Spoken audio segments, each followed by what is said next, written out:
Hola, hola everybody. Hola, hola. ¿Cómo estás? ¿Estás bien? Bien. Hey everybody, how y'all doing? How y'all doing? How y'all doing? That's not getting you. It's boy, Castor here. We're gonna be talking Summer Games Fest.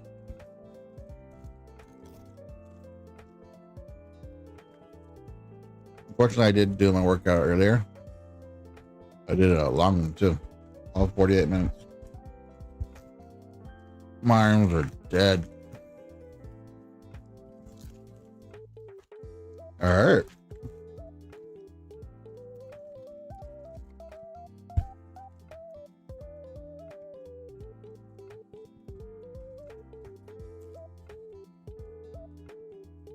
Anyways, I don't really have any expectations going into Summer Games Fest.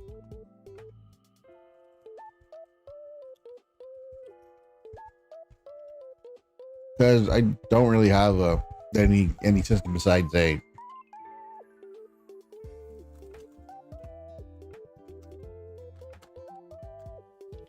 really old PC and the Switch. And the other two are throughout. Well, I got the PS4, but obviously they ain't making games for PS4 no more.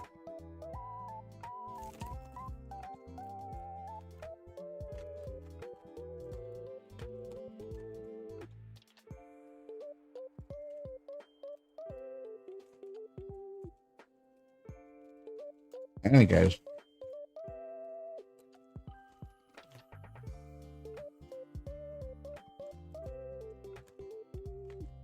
We will watch, I guess, the live stream again. And then just talk about everything. It was a couple games that I obviously.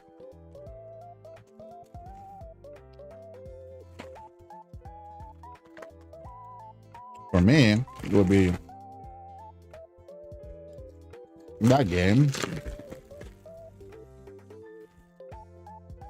And that other game. And you know, that one game too. Oh, we can't forget that game. You know that game.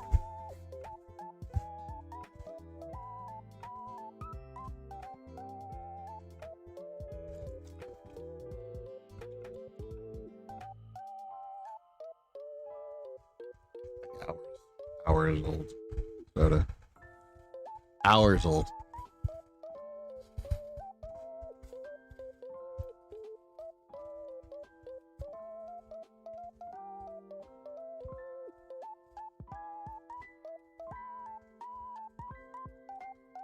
In any case,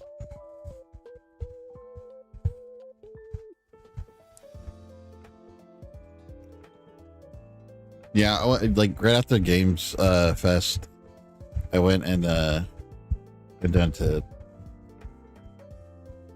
Canada. I got myself a miraculously low. By the way, did you all know that they're selling barbecue at fucking Panda Express right now?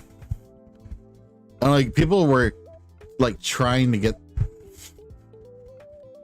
like desperately trying to get it for free. Like they're can I have a sample? It's like it's fucking brisket. Just, you know what brisket tastes like.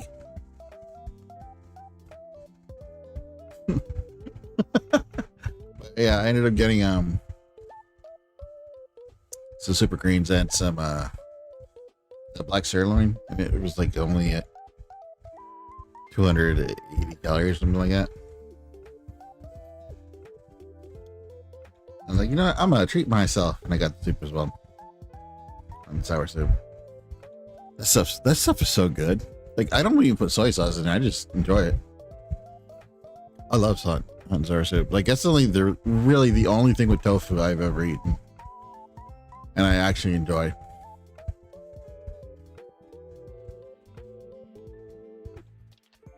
Anyways, shall we? Shall we?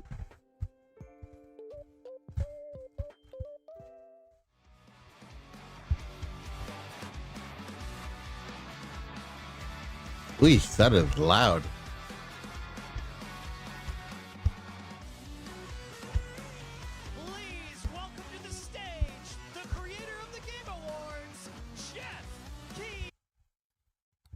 See, now this is like halfway to what we actually need, which is another E3. Because look at, well, okay, there's some empty seats right there. look at all the empty seats. You got like 2 right here. You got 4 right here. 2 right here. But you know, I feel like if there was like other stuff to do than to look at the trailers, like this is just to fill the house. There's like those tickets better be fucking free because there's just no reason. Otherwise, in any case, like I feel like if they had like demos out on the floor and you know the companies were vying for your attention at this point, like they were in the back of the day, maybe like I have a little indie corner and stuff. I would love for E3 to come back. I don't know. I'm sure like Nintendo and Xbox and Sony are all like really happy that they don't have to vie for your attention. It's sort of like, you know, when cigarette companies got banned from advertising, it just saved them money and people still bought cigarettes anyways. But dude, E3 got you hyped. And I feel like if they ever did bring E3 back, they should make it a public event as opposed to a professional event. And turn it into a spectacle. Someone could make money off of that, dude.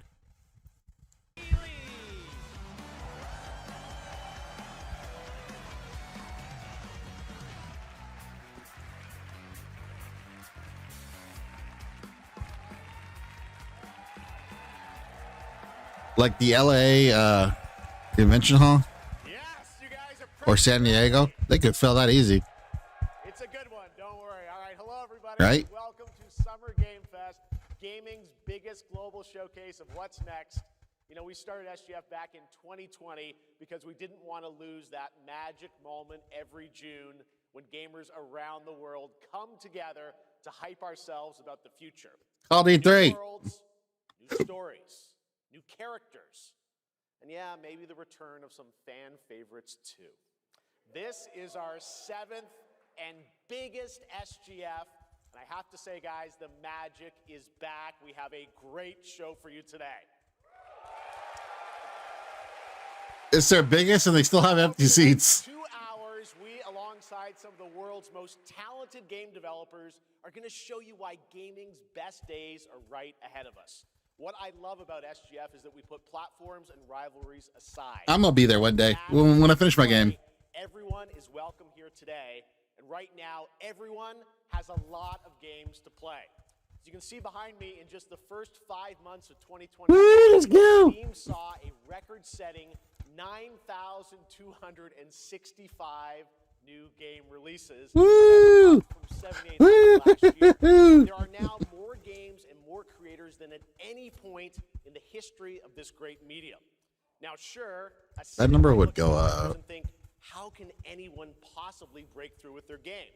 But then, great medium. Now, sure, a cynic might look at those numbers. Yeah, what was with that, right? Like, so it wasn't just me, because like I was on the big screen watching that in my house. I was trying to get the 2 little ones to come watch with me. Stuff. It didn't work. It didn't work out so well, but it was really glitchy this year, wasn't it? Numbers and think, how can anyone possibly break through with their game? But then you look closer. Independent publishers, isn't that great? Absolutely, and most of them were brand new IPs like Nugenics, Windrose, or Far Far West. That tells you something important. Players, you literally have a lotto game up there. You want originality, games at different price points. And when developers take bold, creative swings, turns out you guys show up for them. Really great, so congratulations to all those games. I know, I have my Apple. Now, you know, some games, they become global blockbusters, but others actually find smaller, passionate communities that love them deeply. And today, both of those kinds of success matter. The truth is, not every game has to be for everyone. That's what makes this medium so exciting right now and makes SGF so rewarding. Because this show helps drive discovery. I hope you find your next favorite game today. Bring back the titties. To get wish listing. Should we get I mean, what? Okay. It's going to be a fun ride. So let's get started with our preview of what's ahead with our first announcement.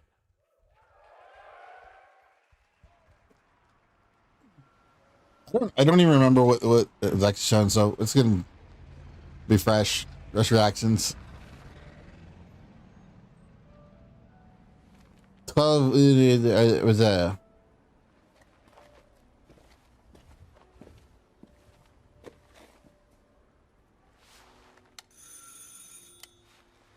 It's a woman.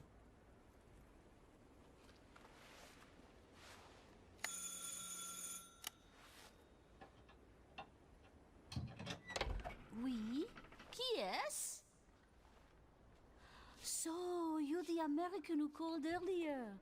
The sister of the man on the third floor. I like how she speaks way too good at English. That you can tell she's putting on like a French accent. Ah, welcome to Paris. It's so nice to meet you. Oh, it's freezing. Come in. Come in. We don't want you to catch a cold. I hate to say it, but your brother is, well, quite odd. In we go.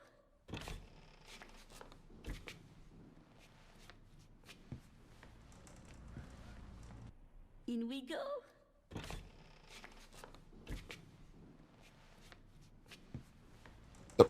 Most people having dementia feels like.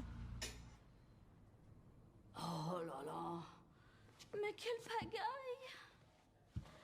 He's made such a mess again. Think, I just cleaned it up a week ago. It's like a boulder rolled through here. Huh? Ah, the delightful biscuit.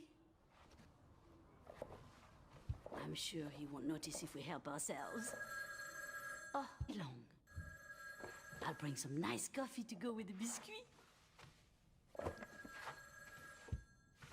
Grandma, don't go. You're gonna die. Something bad is gonna happen to you. Grandma, don't go. Grandma. Deuce to loosh.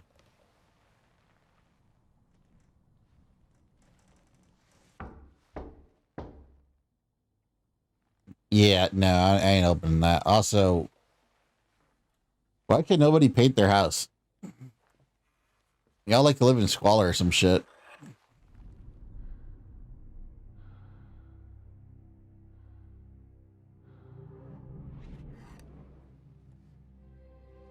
I ain't opening the fucking door if I ain't seeing nobody.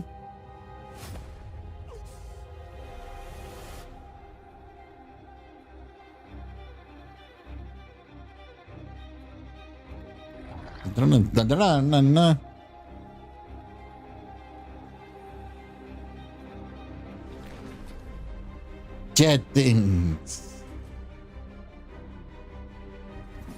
Burning villages.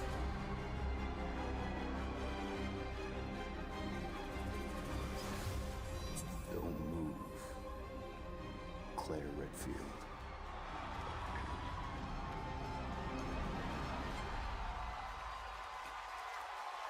A remake of Code Veronica. I didn't even play the first one. Actually, you know what? I still haven't played RE2. I have it. We should play that. Look, quick.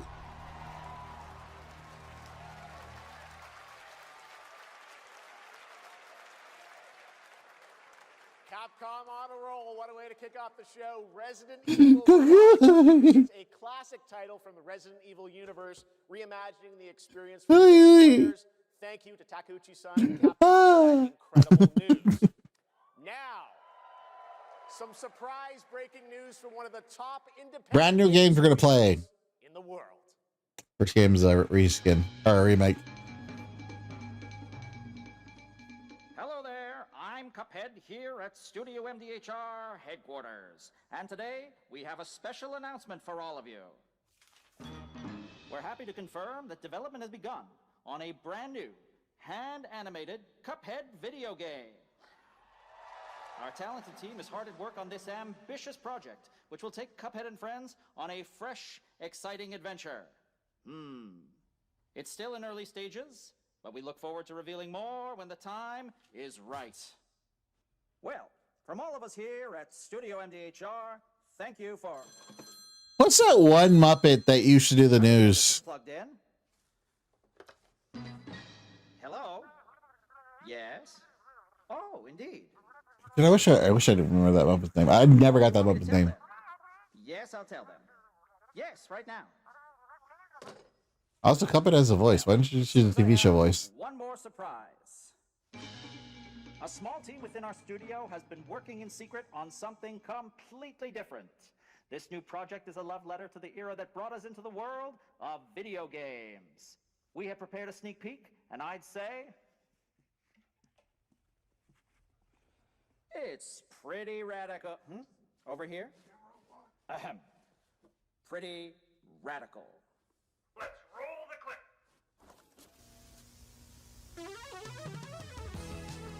Now in development at Studio MDHR. It's Mighty Cuphead Adventure. A new fast-action platform shooter with arcade-quality graphics All right, and I amazing sound. I have a question. What exactly is the difference between this game and the original Cuphead? Mighty Cuphead Adventure. Only from Studio MDHR.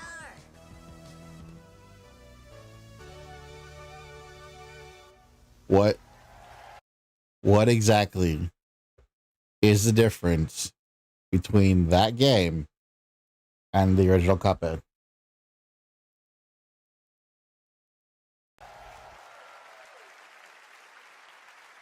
Other than it took less effort to make. You know I love my puppets. That was great. And there you have it. 2 brand new games from Studio MDHR up in Canada with Mighty Cuphead Adventure, a true 8-bit action platformer coming to consoles and PC, and then a brand new hand-animated Cuphead game has been confirmed too. Great news. All right.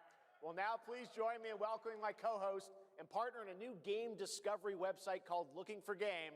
It's Lucy James, everyone.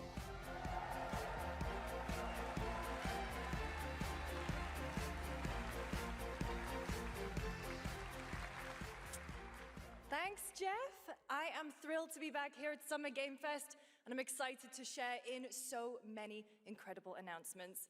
Now, this next one is very special for me. It's a game we've all been waiting to see for a long time. Who's we?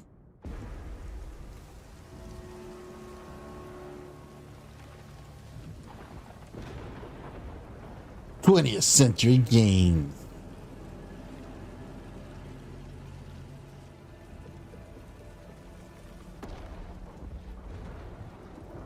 Sega.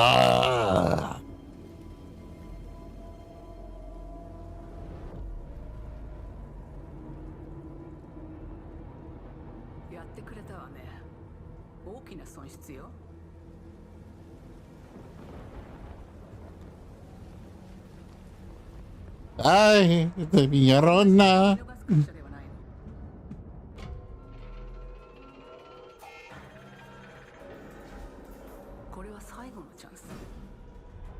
Is this Alien Isolation? Do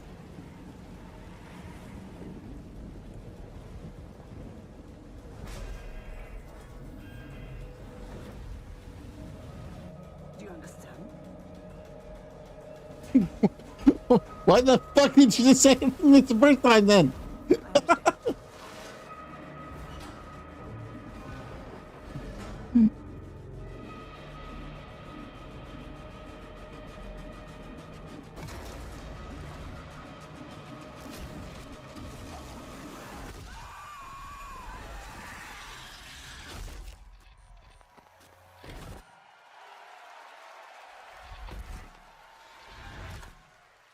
Quickly hide and seek 2.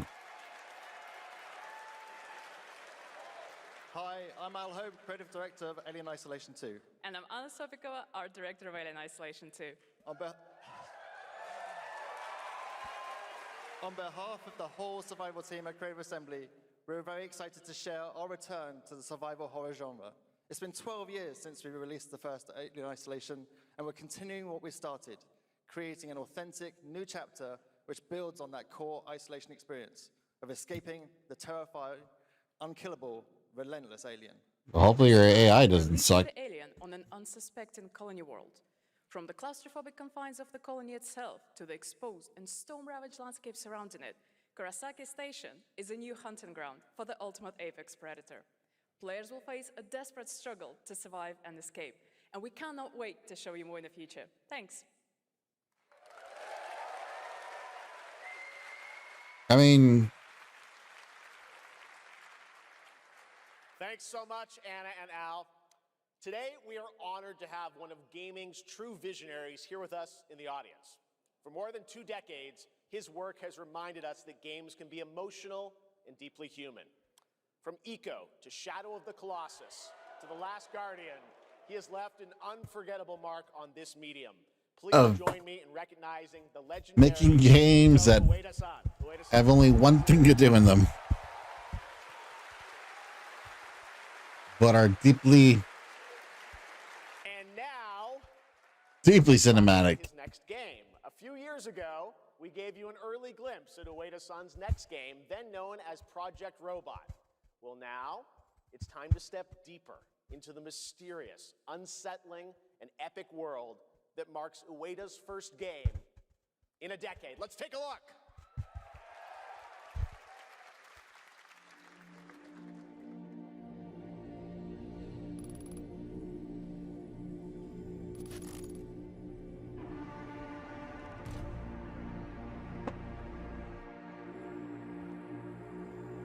Robot.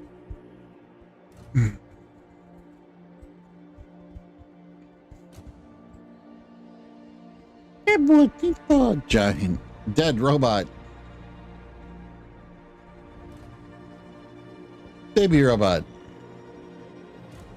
Big robot. Isn't that the robot from that one boxing movie with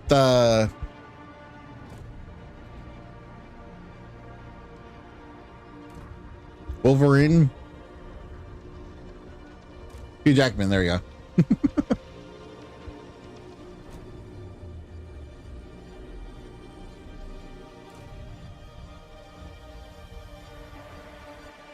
They're a big guy.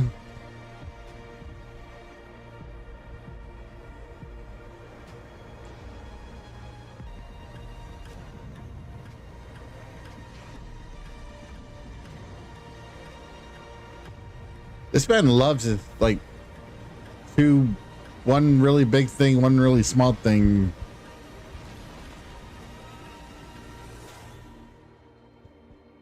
Rock'em sock'em robots. This time, it's personal.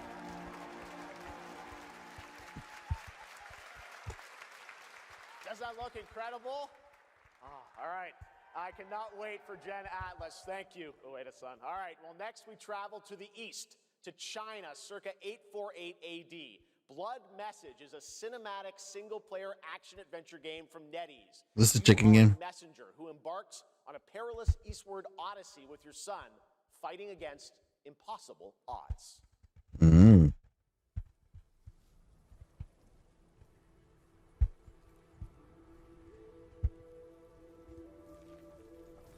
Woo, loo, loo. Woo, loo, loo. They make those in Mexico. You blow into them and they make noise. They sound just like birds. You gotta blow into them hard too. I got like 3 of them.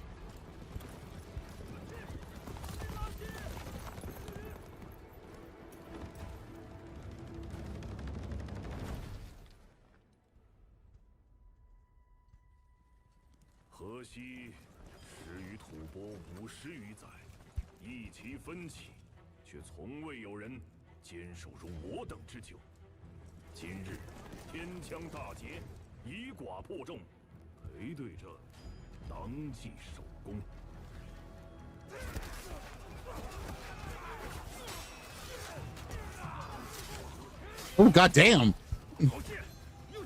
Oh.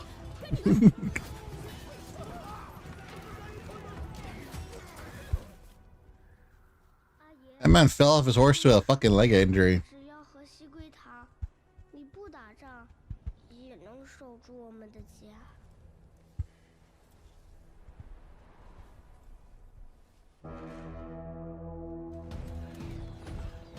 Run! Grunt! Grunt!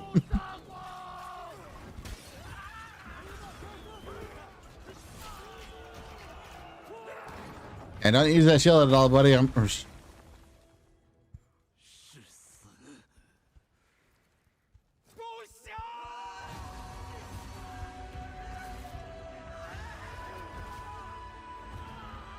Whoa!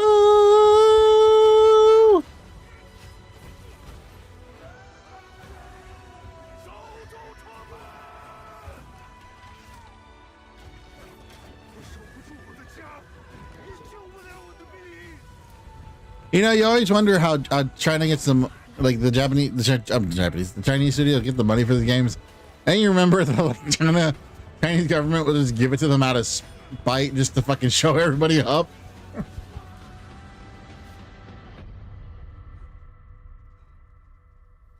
And go show up the Westerners.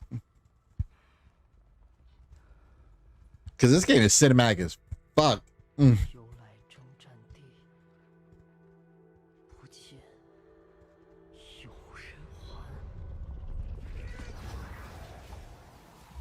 Yeah, he's dead.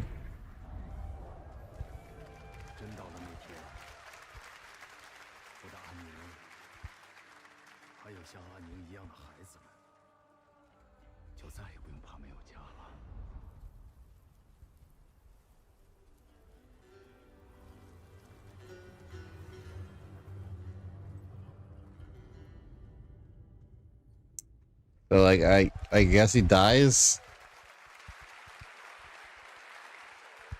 Now please welcome a game developer who is visiting the US for the first time in 2 decades.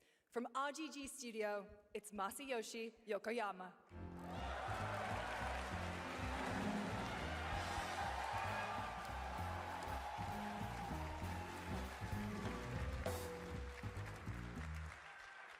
こんにちは、横山です。本日はストレンジャーズ・ヘブンについて新しい発表がございます。まずはこちらの映像をご覧ください。Hello everyone, this is Yokoyama. Today, we have an exciting new update about Stranger Than Heaven. First, please take a look at this. Isn't this a Yakuza game like they had to cancel? Ah! Tattooed bare ass. Why are they all naked?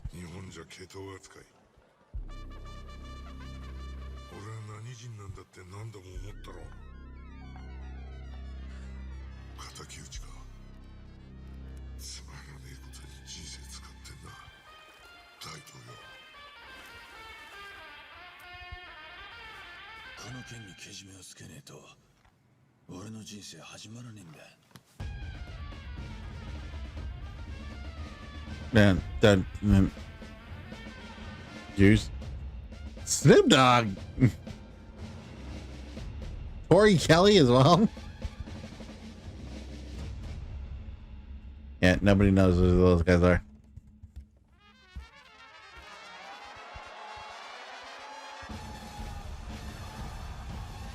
What the fuck?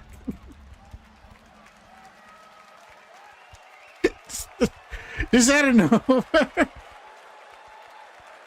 Fucking crazy. Well, we got a lot to talk about, but first of all, we have a release date. Even Jeff Knightley's like, what in the fuck was that? そして先ほどのトレーラーには新しいキャストも情報が含まれていましたが、その件に関してはこの方に語ってもらいましょう。Even Jeff doesn't believe like what he just saw there. As you may have noticed in the trailer, we revealed some interesting new cast members. To tell you more about that, I'd like to bring out a special guest. Please welcome Snoop Dogg.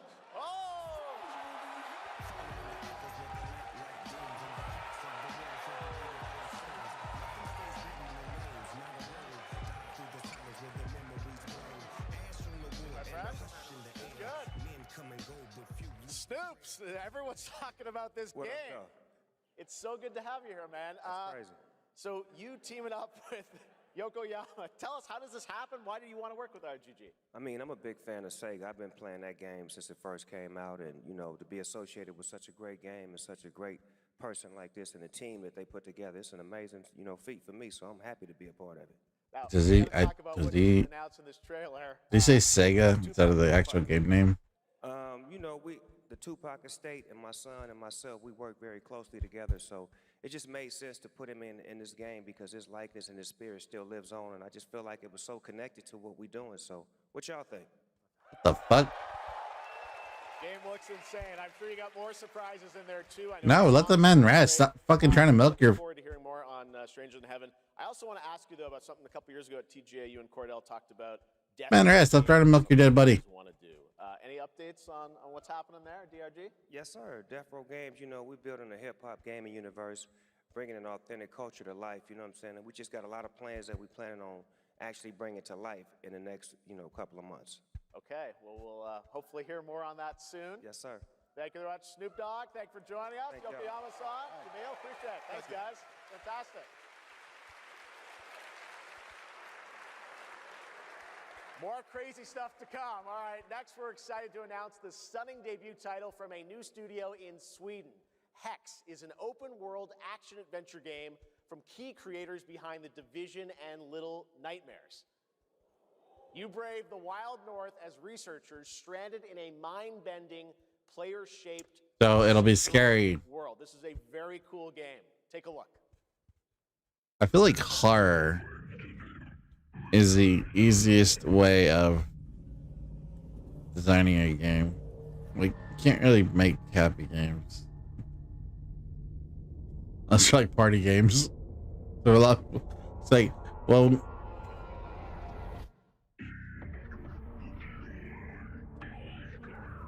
Oh shit, Hangman.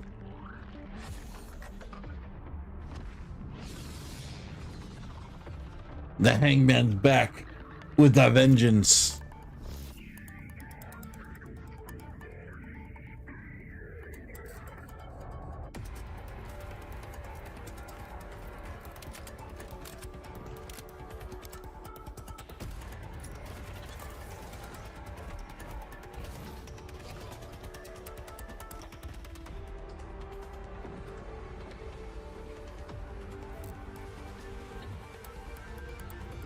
That looked goofy as hell from the outside.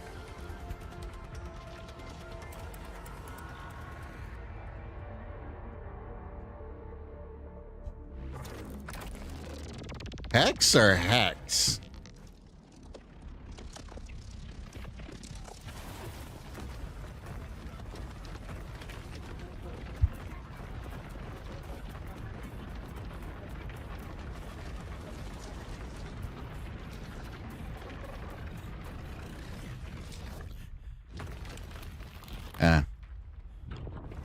Conveniently stop. How cinematic.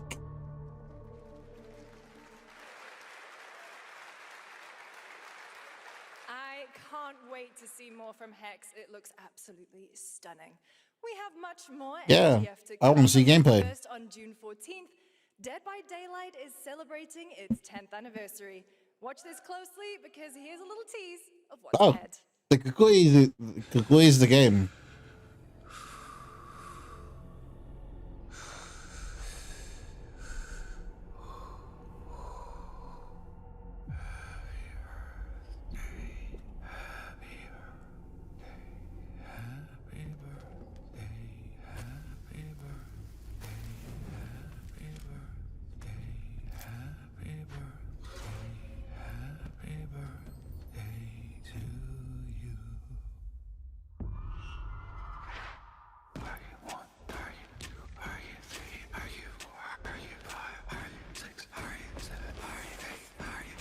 Pennywise the clown.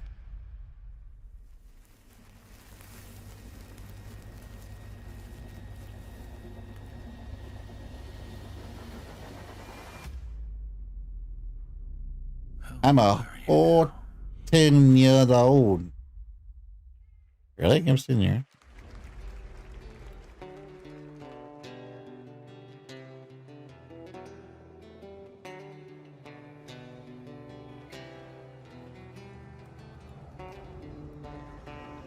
Soulsborne? Are we finally getting a new fucking Bloodborne?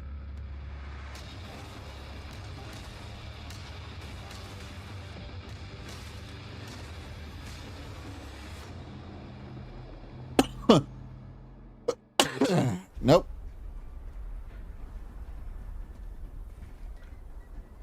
In the vast wastelands of the Australian outback. Good day, mate.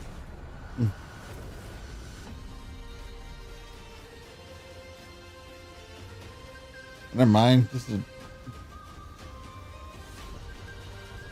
Wild West, Jim West. Come on, come on.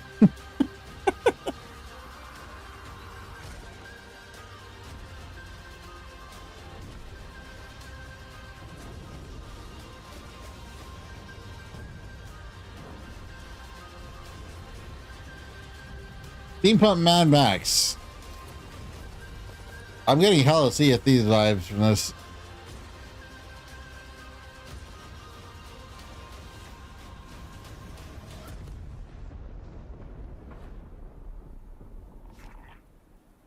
You just nuke a town for no reason.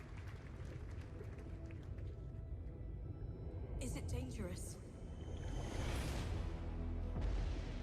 Edward. The fucking huge ass mass. Is it dangerous? Wouldn't pay so nice if it weren't. Edward Titch.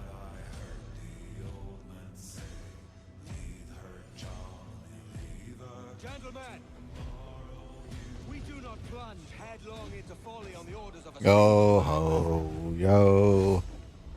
but act according to our own collective madness. This is Assassin's Creed. So I'll put it to the vote.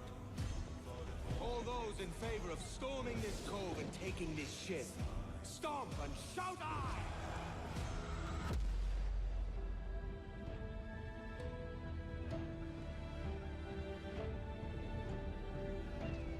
Can you feel it, Addy? We're moments away from the grandest prize of all. Fucking is. Hey, Jack Sparrow. After you, Captain. Jack Sparrow. Path ahead is dangerous. After you, Captain. Path ahead is dangerous. Oh, Lord. Go save me a spot in Hell Shaka. I am coming soon. What? Welcome back to SGF. That was Assassin's Creed I think I passed out. Precinct, which is arriving July 9th. Now it's time for the announcement of a game that reunites one of the best action game developers in the world with a legendary franchise.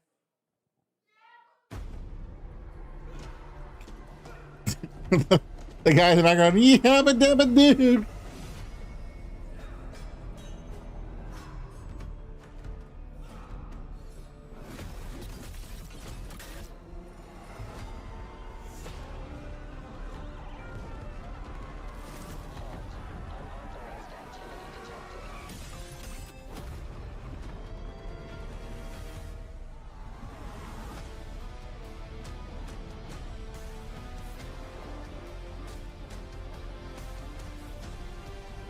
Teenage Mutant Ninja Turtles.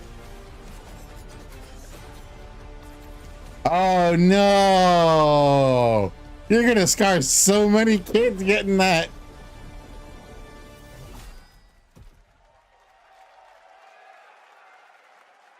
No, they don't know how that ends. We are just getting started, believe it or not. All right, well, that's another TMNT game from Platinum Games. Oh, you can't do that. Last Ronin. Now, please welcome two-time Read the comics. loser for Expedition 33 and Final Fantasy 16. It's Ben Starr, who voices the Visitor in Fortnite.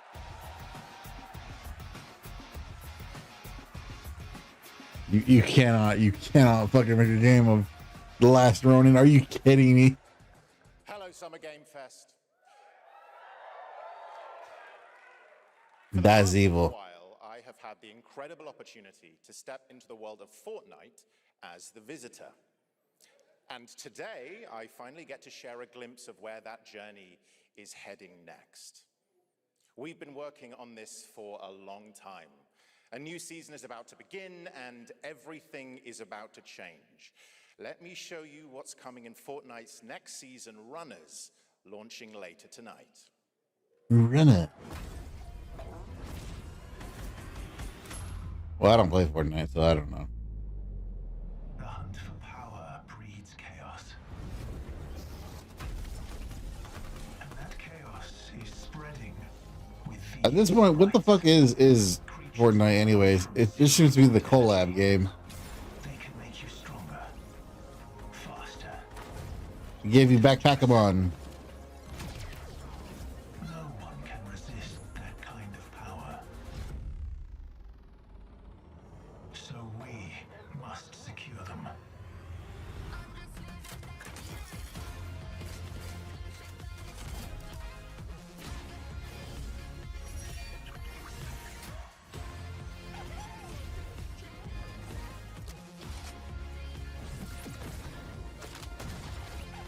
J. Donald Duck.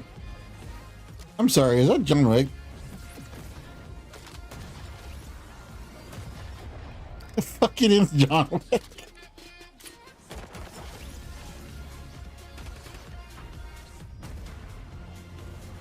I like it when they didn't even show the third person because nobody gives a shit about her.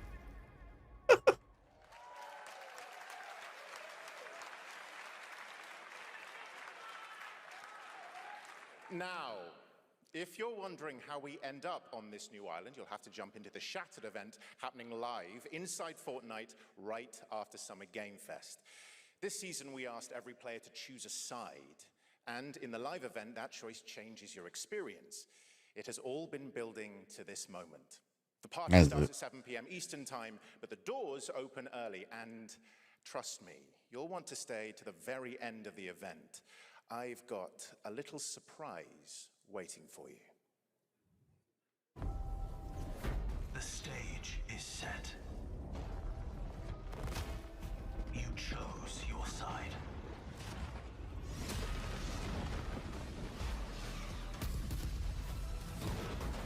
This ends now.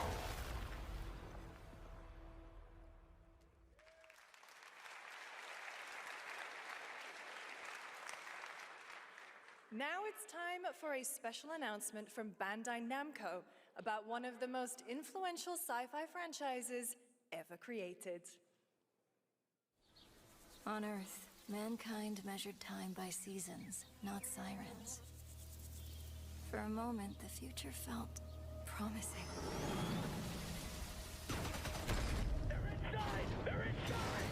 Out here, that promise is a lie. Alien, wait.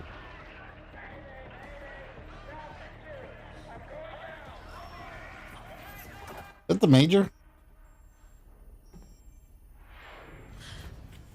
Ghost in the Shell.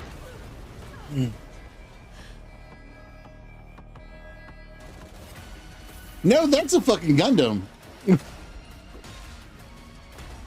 Okay, maybe not. Race Core.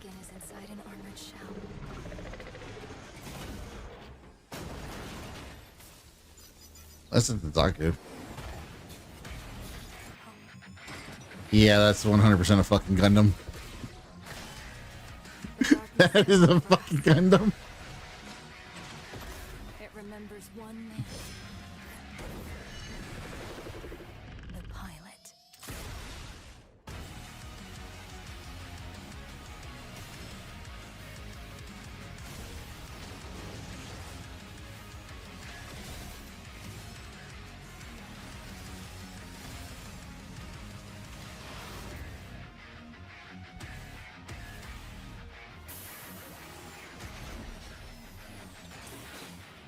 It's a Gundam! Find me. I'm here. Look at those little ball things. I've seen them so many times, I don't know what they are. Thousands of games launch every year, so finding your next favorite can be tough. That's why I'm launching my new newsletter, Looking for Game. Thank you. I ain't got no game here. I'll be curating Sadly. and selecting games that deserve your attention every week and sending demos and exclusive playtest invites straight to your inbox. Head over to lookingfor.game to sign up with player.gg.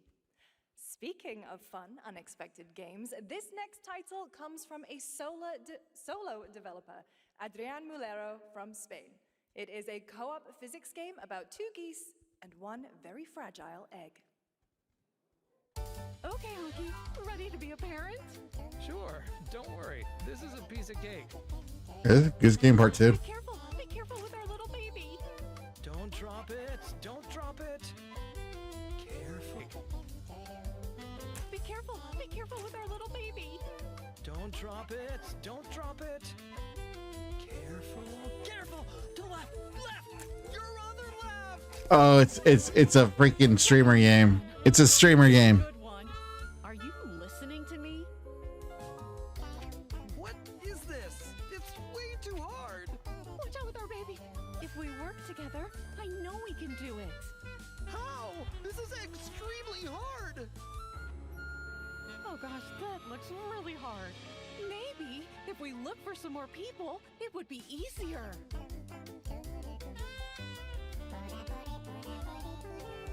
This really is an extremely hard game. Oh God.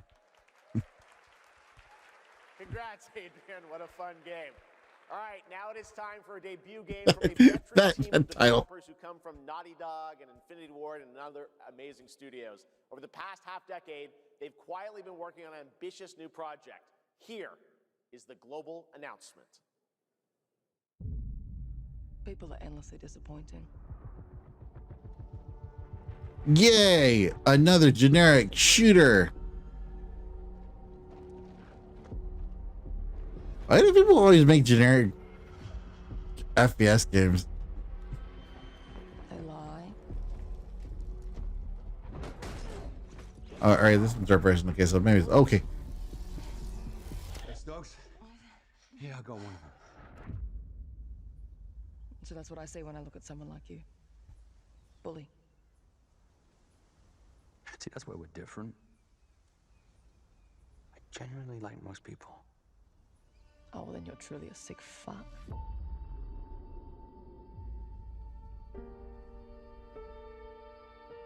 Human. No moon. Really? You named yourself after a Star Wars quote?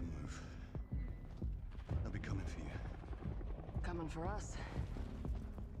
You're not one of them anymore. Name the difference between this game and any other COD you've ever seen. Hell, this straight up looks like it could be DLC to Metal Gear.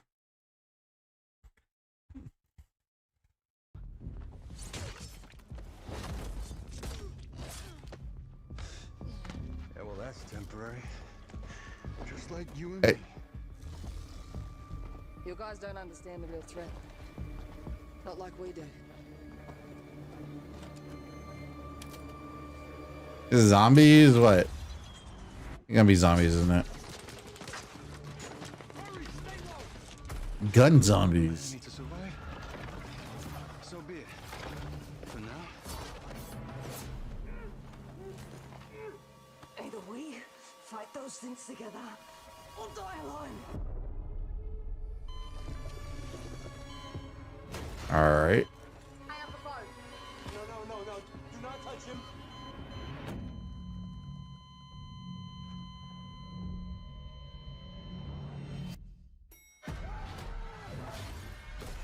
I have not seen a single damn thing here that even explains what you're playing against. We'll die alone.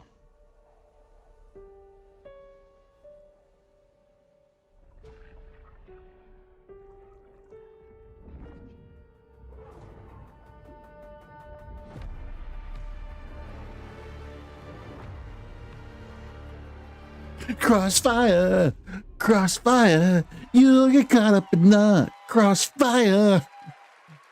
For over 18 years, Jacob Jacob and I have developed character-driven games with the goal of Where the- thoroughly connecting design. Okay, but where the fuck was the game? Crossfire. You showed a lot of cinematic sequences. Form a temporary alliance.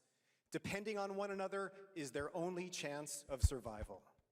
To support this narrative, we completely rethought how cover and traversal work together and created a system We looked at Gears of War. tactical thinking, stealth, and repositioning. It's called adaptive cover. With adaptive cover, our player character Layla dynamically adjusts her stance to react to the complex terrain and the enemy's line of sight.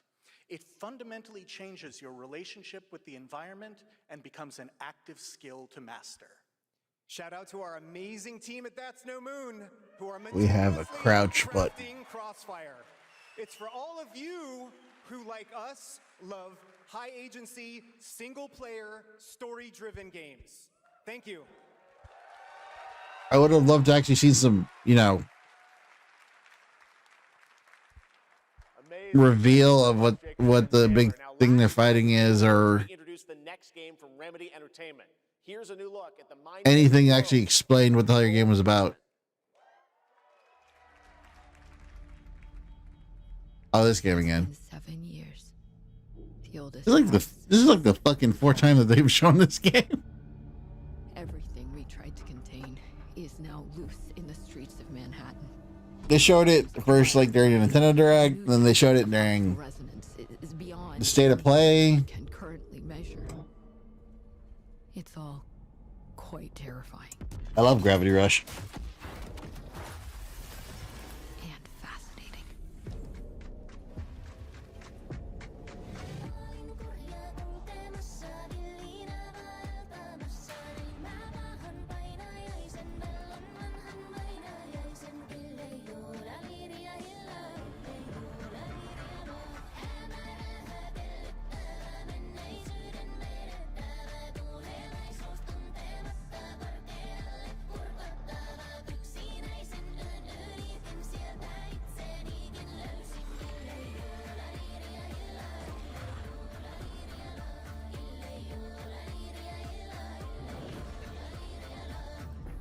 All we can do is dig deeper.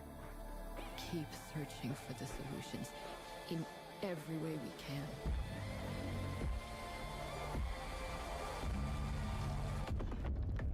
Go the one Neo. Before it's too late.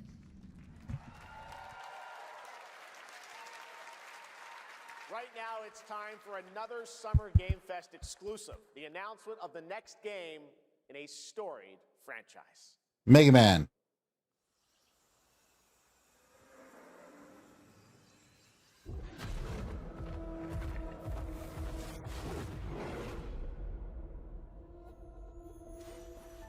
We all have our own reasons for coming to this vast frontier. But for our guild, we who protect this land, one reason stands above all others. Our wonder. You feel it too. We see it in your eyes. Wonder at the astonishing power that shapes this land of awe. At the great spirits to whom we are bound. Gotta be one player. The gods who hold dominion over all. We cannot guarantee your comfort or even your safety. There's no way they would put that much graphics into something as multiplayer. But if you yearn for horizons unexplored, for fellowship and purpose, for a cause worth dying for, to you, we can promise You're pretty. magic.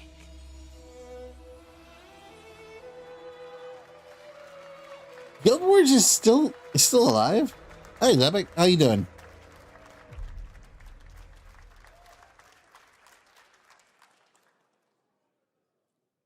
To everyone watching both here and live online around the world, I'm Colin Johansson. So, like, what do you do with studio head at Guild Arena. Wars 2, and then like for Guild watching Wars? the Guild Wars 1 exclusive probably first look at closed. our upcoming game. The time is right for the next evolution of the MMORPG, and that game I is guess Guild private Wars. servers.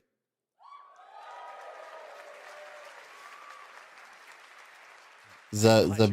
Guild Wars 3 is an epic world that is both beautiful and fun to explore, where the joy of movement is powered by your character's momentum, and combat will usher in an entirely new type of MMO experience. By launching on PC and PlayStation 5, we're inviting the biggest audience yet to experience the world of Guild Wars. I'm not gonna try to ruin that name. I'm not gonna try to butcher that. Go to guildwars3.com to sign up for our newsletter right now. Thank you.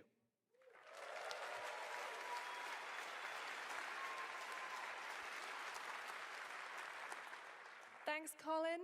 Get ready to blast across the galaxy with daring races, dangerous rivals, and some very familiar faces. Star Wars Galactic Racer is coming this October. And now it's time to head. Time for pod racing. DOVA-SYNDROME. It's time. Is pod racing. Fuck yeah.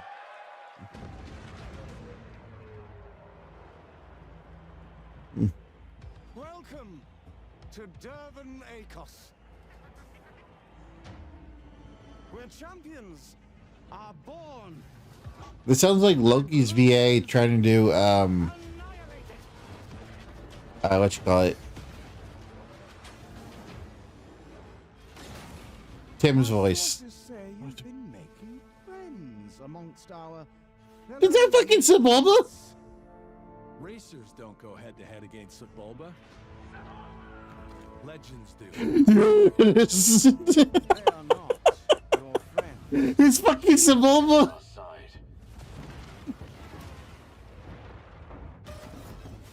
Stay out of my way. Oh, this is the dream shape. I'm pretty sure like half these racers die. Hey, Naboo. I want to hear the.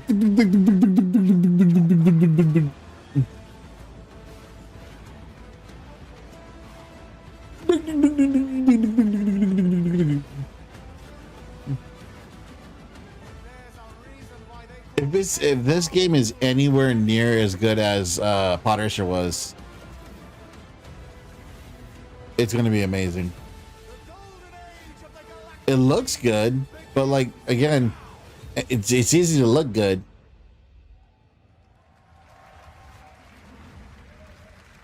Yes, right there. That perfect.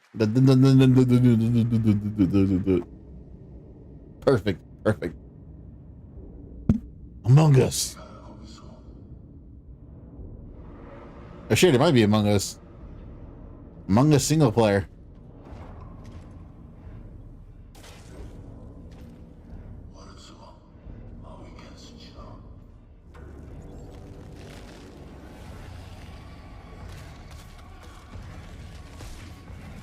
Dark Souls after people gain technology and learn about guns and shit.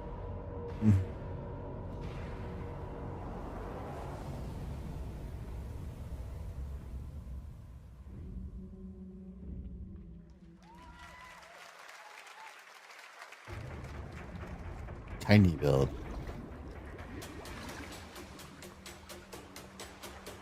I'm not gonna lie, I would kill for a house with that, but that shit would tip over. If you ever seen an actual houseboat, they're more long than they are tall. Because you gotta make them wider if you do that. Height on a boat is not generally recommended.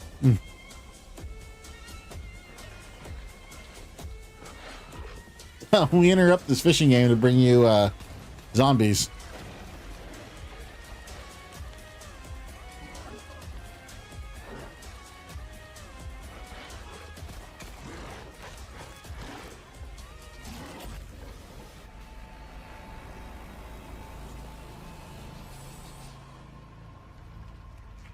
Yeah, you'd probably maybe have the second deck. I don't know if you have the third one. A few years ago, we announced Sega's plans to bring back many of its classic franchises, including Jet Set Radio and Crazy Taxi. Another one is Virtua Fighter. Today, we've got your first ever look at the surprising scale and scope of the next installment. This is Virtua Fighter Crossroads. Why?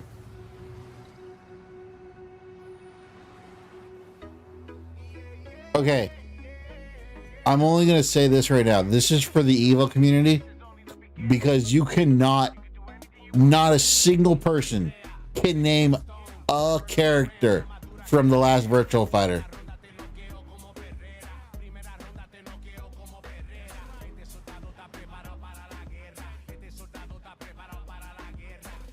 You would have had an easier time doing the Sonic fighting game. What is it, Chaotix? No. Hey, it's Yellow. Bet you're hungry after this morning, huh? Same as usual? Your sister's really taking this whole job thing seriously, huh, Divina? I know. They really weren't kidding about this being a fighting town. We're all fuck-ups. Otherwise, we wouldn't be living in Villa Sapara.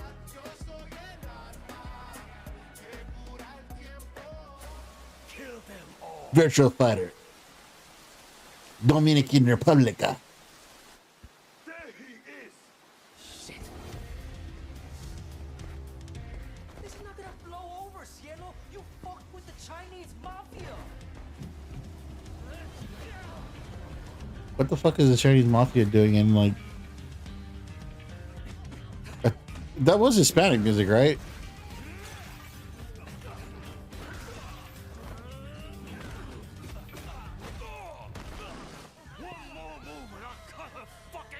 All right, just take it easy.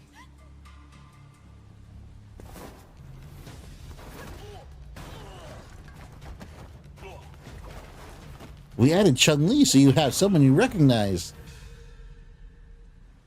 That's your... Madam Sue? You play the part of a fighter, but you are lacking in kung fu. Rise over the cries. What? City of blood, sweat, and survivors.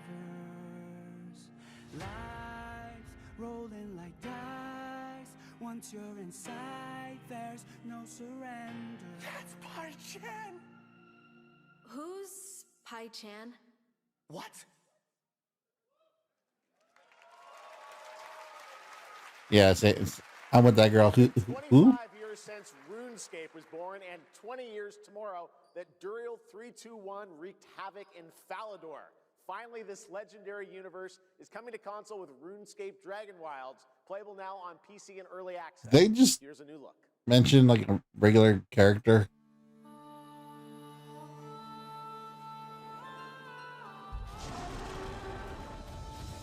Few survive the land of dragons. We do the fishing and the cutting. We build the house. They fight. I'm a simulator. They adapt. They build. Never mind. Wizard simulator. Boldly into the unknown. Claiming dominion. And forging their legend.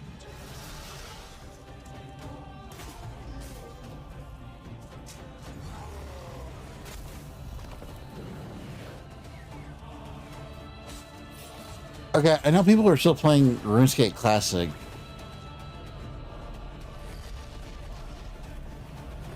But like, have the sequel games ever gotten anywhere? Oh, just switch to that game that's Chrono Trigger, but without the Chrono Trigger.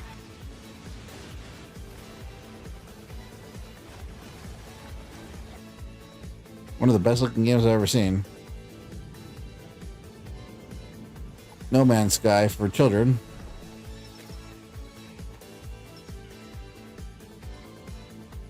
That's it. Then I was like, ah, here's some table scraps. Fuck off. In ebbing spring, the skies will clot. Our shedding seeds made piles of rot. Where is the where's the Bloodborne 2? Oh, poor dear. Red minnows squirm in tainted clay. Three virtues known. not all recast. For us. I mean, this is very Dark Souls-esque. Was that a double-headed bear? Find me. Oh, come on. That's just Sif.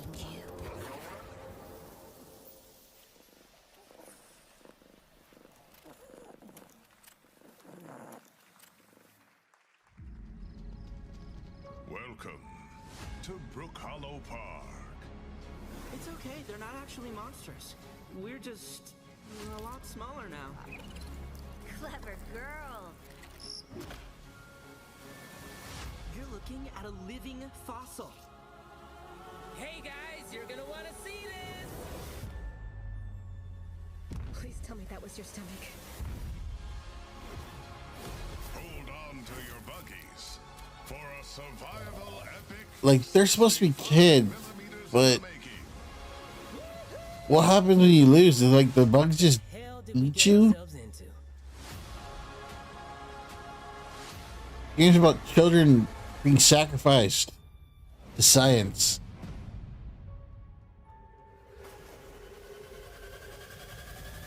I don't know. That would fucking scare the hell out of me. I don't know why you do that a second time.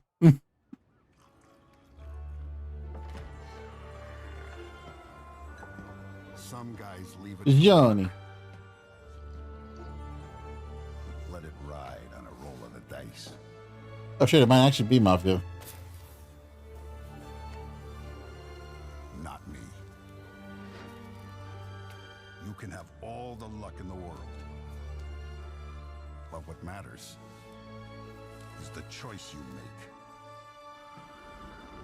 when the cards are on the table.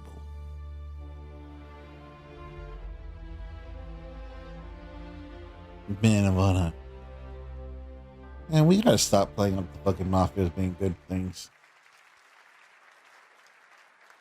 Yes, that was indeed a young Don Salieri from the original Mafia. Man of Honor expands Enzo's journey in Mafia: The Old Country this August.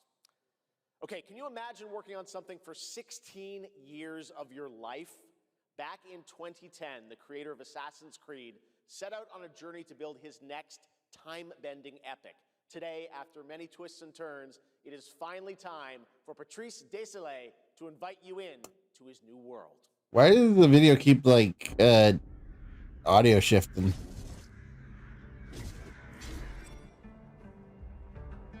Clear Obscure 34. To protect a world I cannot be a part of. Destined to be feared for what I am. A witch? It is my fate. A handmaiden. No, that's a witch. In New York, London. I have devoted my life to facing them.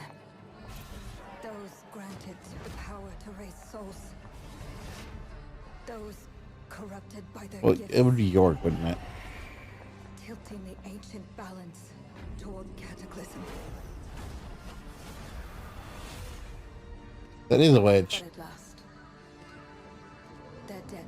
Yield Bayonetta.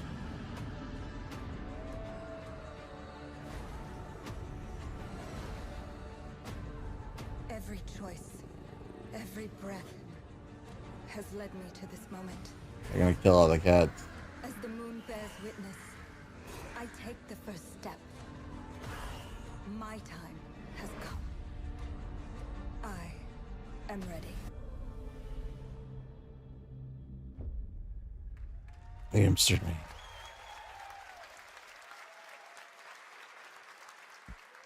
Need those. Thank you, Jeff. And thank you, everyone. 1666 has been a Knew those tweets were evil. and emotional journey. David Lynch once said, "The film is the talking." That's how I feel today about the game. Instead of explaining features, I'll simply say this. As of right now, the prologue is free to download on Steam and Epic Game Store. It's a 30-minute story experience and amuse-bouche, if you will. I'll leave you with a glimpse of what's to come when the game launches on early access later this year. Join us for the journey. Merci and panache calis. Do what?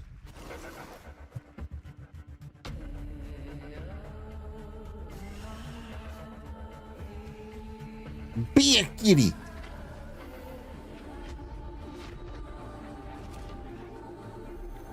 Don't worry, I use my satanic powers for good.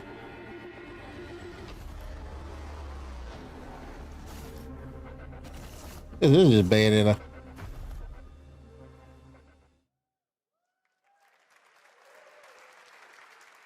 Thank you, Patrice. Still to come, we've got a lot of great announcements for you, including a special surprise guest. Who's that? What? Wait, that's Billy from Saw? Kick it. Billy. Hello. I want to play a game.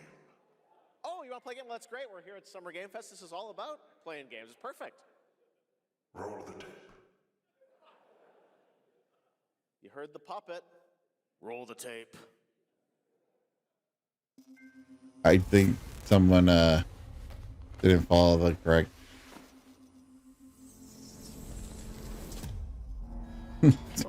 Somebody missed their lines there. Since the genesis of your legacy, they call you a monster, but I call you a prophet. Pain is our only true path to redemption. It strips away the lies that people tell themselves. Only then do they get to see what really makes them tick.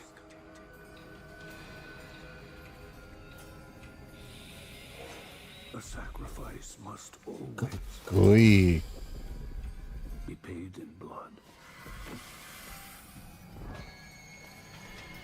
Live or die.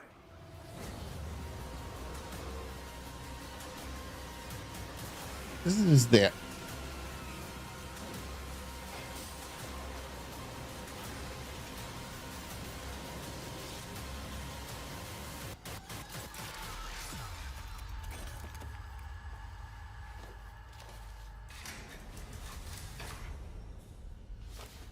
Your book, bound in blood, inspires those who are worthy.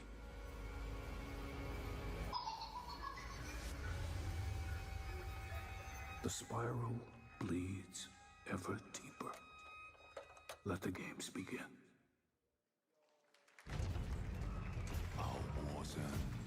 Get a multiplayer. Approaches. Oh God, please tell me we have a Bloodborne. Never mind. Elden Ring. Never mind. Humanity's fate will be determined by one. It might be Elden Ring. Sacrifice. We are ready to bleed, bearer. Are you? The veil between realms is unraveling. That's just the fucking Moonlight Great. That's Guts from Berserk. Or death. You alone will decide. Lords of the Fallen 2. Wishlist now. That's right, Lords of the Fallen 2 is also coming to Steam this fall. Ooh. Next up is a brand new game from BitReactor, a studio formed by some of the most experienced developers in the tactics genre. This is Star Wars Zero Company.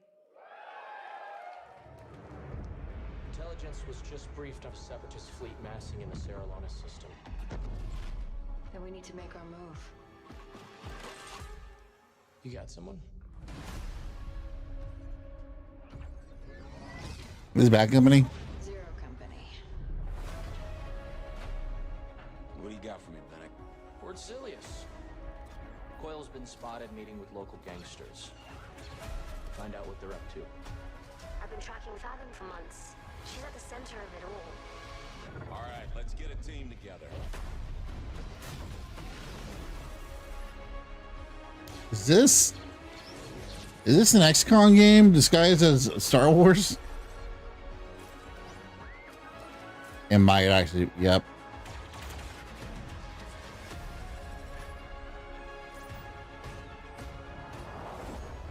We work with all kinds of folks. Ex-separatists, ex-noble, ex-cons, and we're better for it. We're almost there. We just gotta finish this job. There we go!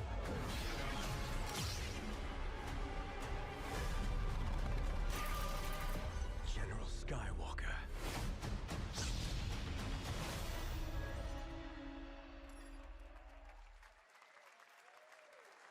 What? A little surprise at the end there. All right, dark fantasy has always been about one thing, the monster within. And today, one of Europe's most ambitious studios is ready to take you into a brutal new world where vampires have emerged from hiding. Come in.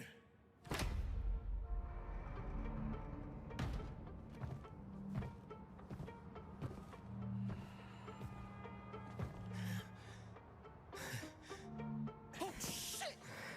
The box. Please.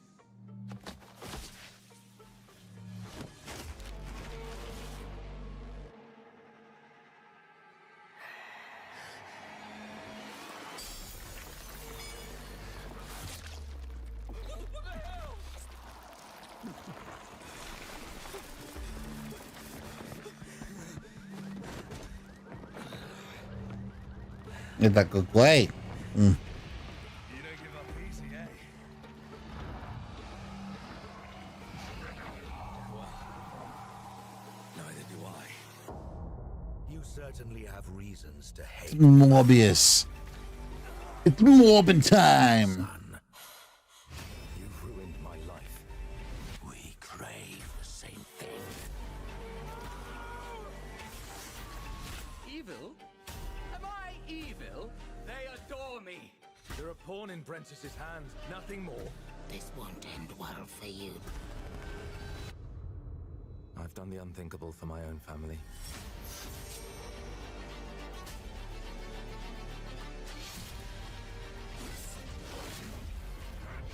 Determination is not enough to cheat your fate, Dawnwalker. Oh, I'm dog walker. How many innocents did you drain dry? I don't know. Was I not? We aren't so different after all.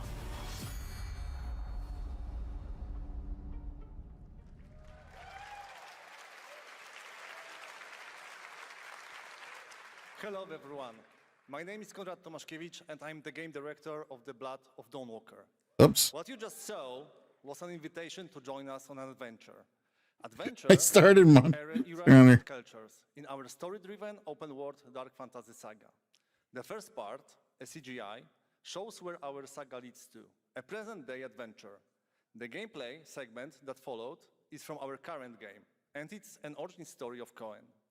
I hope you will have as much fun playing our game as we had making it. Thank you, and have a great rest of the show.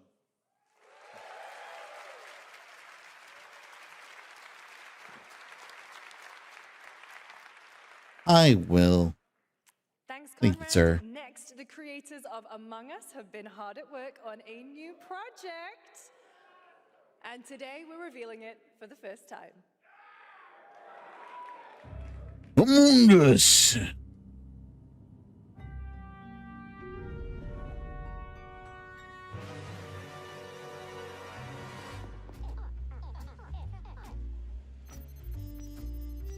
They made a one-player game of Among Us.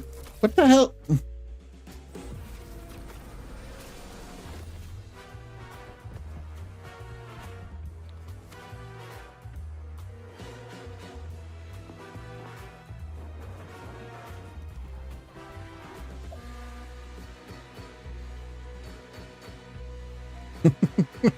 God, that's corny.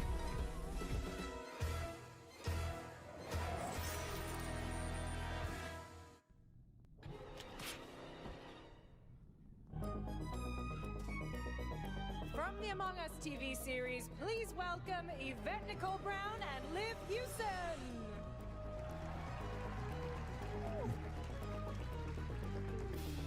I wonder if they got an actual person to do that instead of just like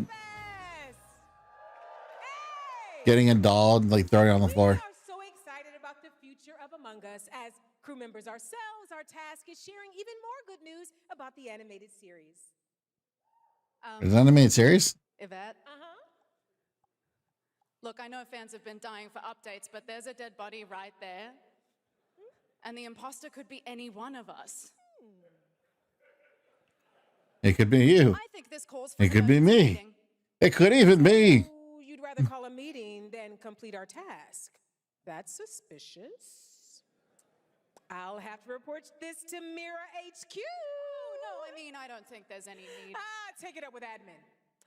And now, the moment you've all been waiting for. Get hyped for chaos, betrayal, and more in the Among Us series. Enjoy. Emergency meeting.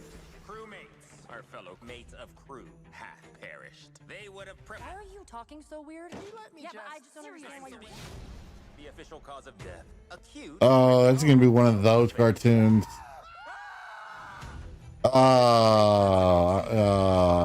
Makes it a murder mystery. Any one of us could be the killer. Was it you? It's gonna be one of those. It's gonna be one of those. Wow, that was a lot of screaming. That's not even funny in the clips. Purple, white, blue, brown, yellow, lime, cyan, black, and I'm red, the hot one. What's back there? Oh, really? We have to kill the imposter. We're so happy to have you among us. Or is it amongst us? I always forget.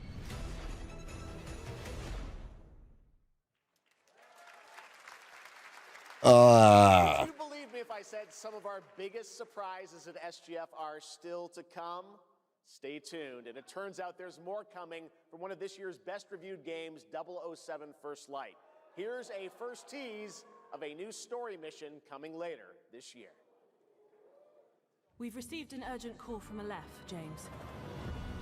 Dun-dun-dun-dun-dun. The matter most sensitive, and he's asked for you personally. Our alliance with Bavma is fragile at best, but if he has what he claims to have, well, M figures the reward is well worth the risk. Go back to Aleph and find out what this is all about. Best of luck, 007.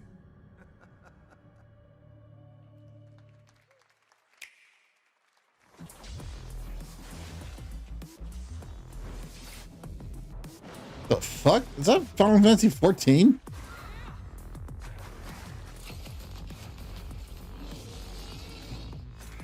And yeah, about Turok. That one's new.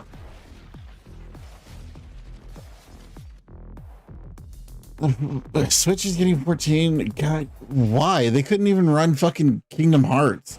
Brothers, the time is finally here. I know it's been difficult. All these years, the unbelievers mocked you for your faith. Tonight, we shall show everyone how wrong they were. By being as evil as they told us we were.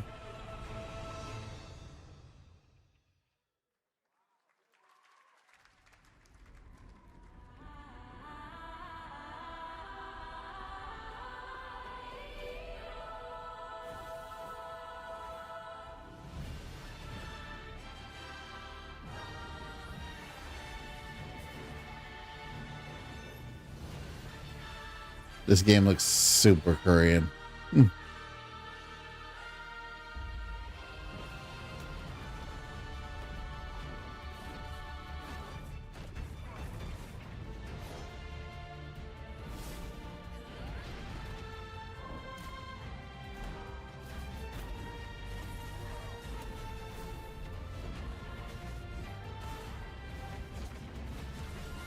Hey, is this worth doing waves?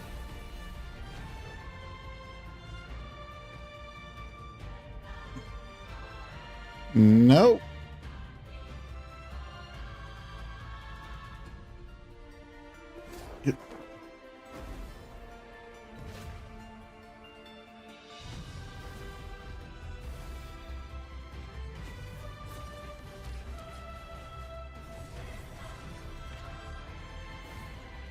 Oh man, it's Kid Icarus. Atrea awaits. Aeon 2. I'm looking to find the source of the disturbance and end it. To do that, I need a complete picture. All right, this one actually. This is all a brain dance, a simulation. Time to knock the rust off. Maybe the two of you really are from another universe.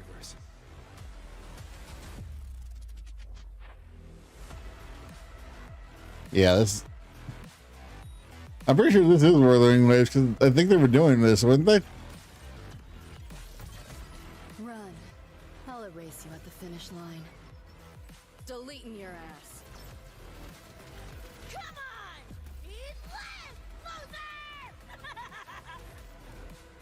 Man, they were really gonna milk the hell out of like 2 dead characters. Angel. All right, what is Wuthering Waves?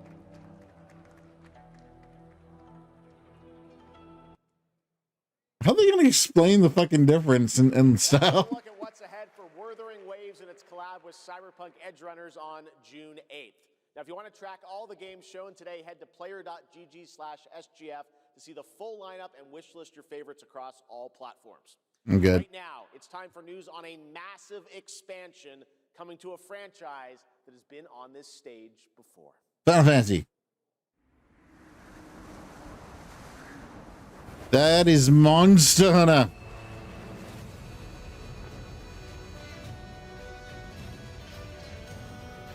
That's your boy.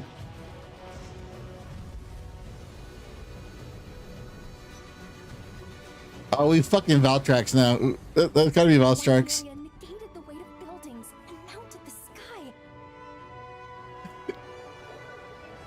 The Wyveria just took off into the clouds. We bring you Monster Hunter, Tears of the Kingdom. Oh god, it's that one fuck. What the hell? Jesus Christ!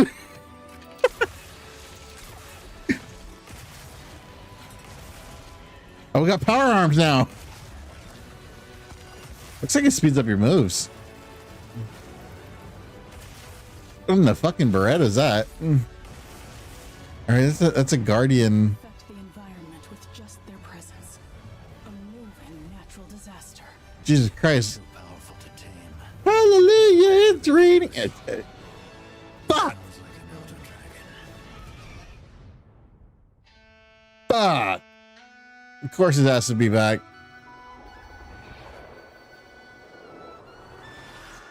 It's got to be a twin dragon. That's got to be like the final boss right there. They always put like a thing related to the main thing.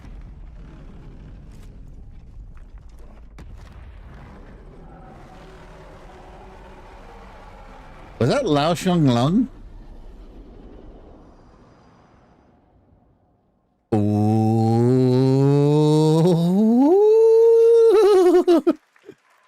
Oh. You know it's all for nothing. Still you press on. No, we're going back to that. We are going back to that. Excuse me there. We are going back to that. Edge Runners on June 8th. Now, if you want to track all the games shown today, head to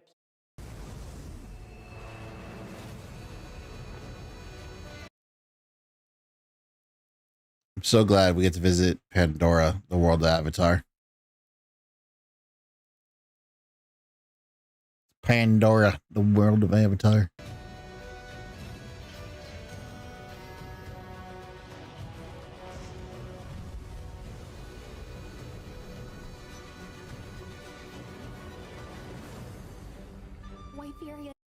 Is she pregnant? Did we do bad? Good, whatever. Damn, go back like for a second.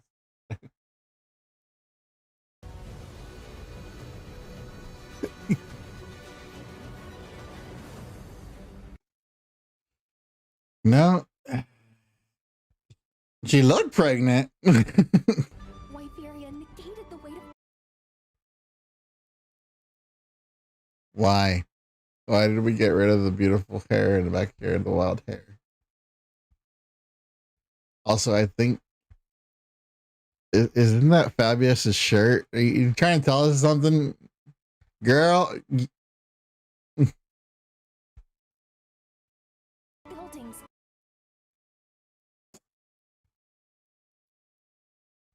She got that mom braid too. She gonna die. She got the mom braid. She gonna die. She got the anime mom braid. And mounted the sky. Alright, hold on. Crap, I went too far. I wanted to pause on Erica. White Furia negated the weight of buildings and mounted the She didn't really change at all, did she? sky. I can't stop wondering, how can all this exist up amongst the clouds? Why are they so bulked up? Is this gonna be another fucking, like, you need winter clothes situation? Like in Iceborne where you couldn't do one map without the damn clothes on unless you had adaptability. Oh, there's 2 maps tonight in all right.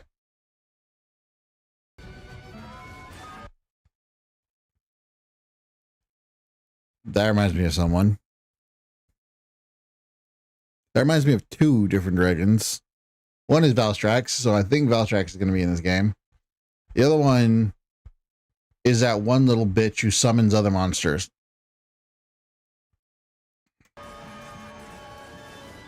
I can't pronounce his name. Paripo or that looks fucking horrible. Now, I want them. Okay, I want them to actually go with it this time. Because if you played base game Monster Hunter, Alpha Doshogama is not a thing. There's no group of Doshogamas. Like they just showed it for the trailer, and then I guess they decided it was too hard or there's too many bodies. And it doesn't exist in the game, right? You could just easily fucking pick one off and move on by just pooping the rest of them. So if they stick together, that's gonna be cool.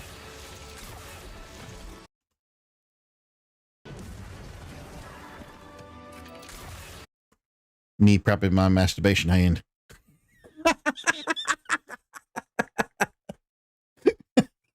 So we getting ready tonight.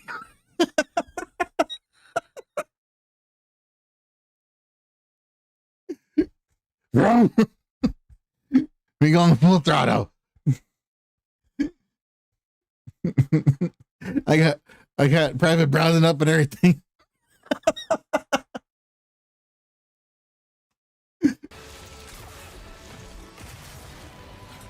Yeah, it looks like that speeds you up. Like I think I'm hoping that's an earned boost, or like you have like a very big timer on it.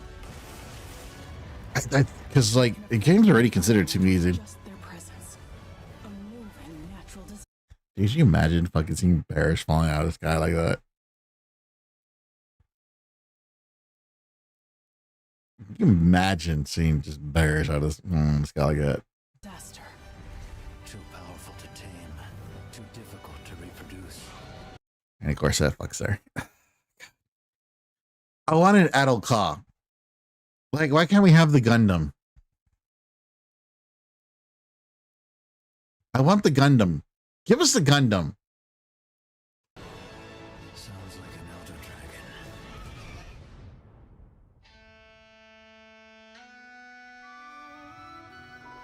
Monster Hunter.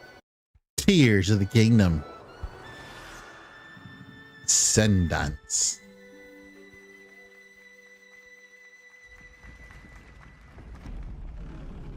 That's got to be Lao Shanlong. We got a big boy back. Also, we need to get Mammoth. Are you still doing that? Seriously, you're still on the 100%? You know it's all for nothing. Still you press on. Go check out Andrews on his 100% journey. He's trying to 100% Tears of the Kingdom. Like, he's doing all 1,200 poops.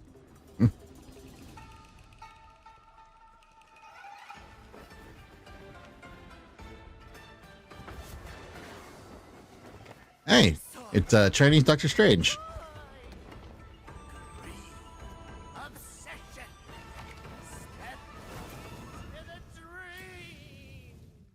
Never mind.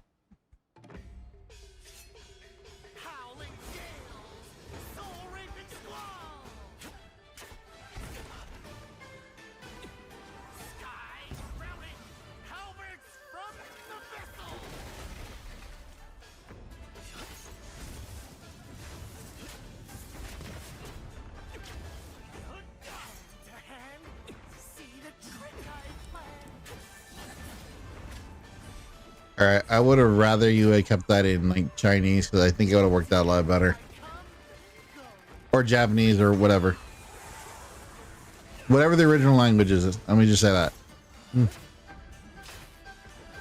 I don't think like some of these phrases work in American.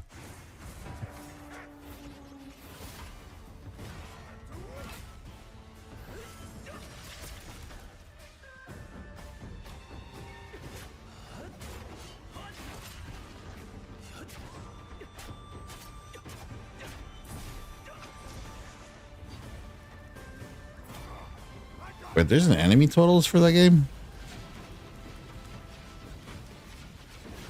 This fight is very scripted. I am not trusting this game at all.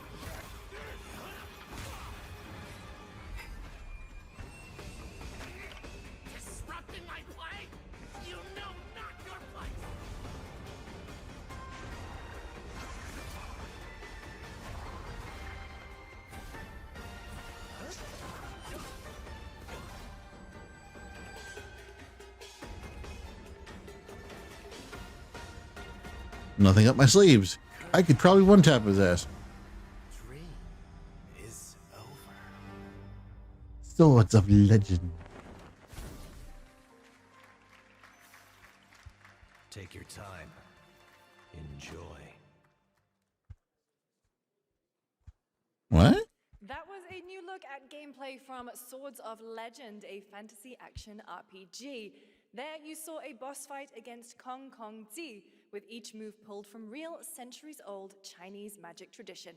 Okay, yeah, I was right the first time. Chinese. Car magic. Get ready for lots of loop-de-loops and massive jumps with the announcement of the biggest Hot Wheels racing game yet. Sweet.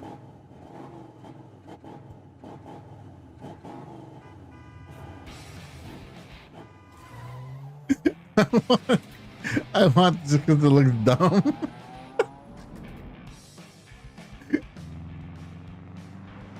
Actually, it looks amazing. Grand Theft Auto, you know, Need for Speed. It's Mario Kart. It's Mario Kart World.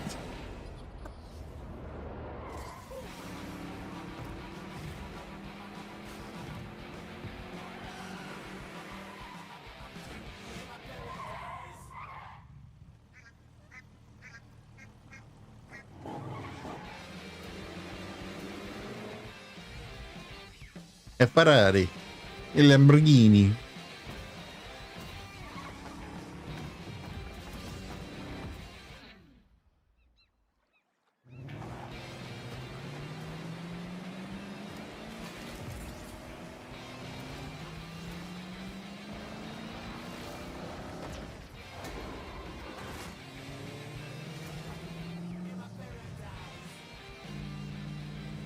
Why does this game look better than Mario Kart? It looks like a much better version of Mario Kart World.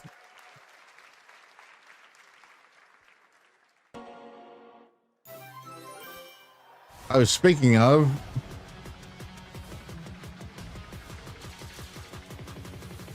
Oh shit, I was right. Okay. Yeah, they're the ugly ones. What the fuck?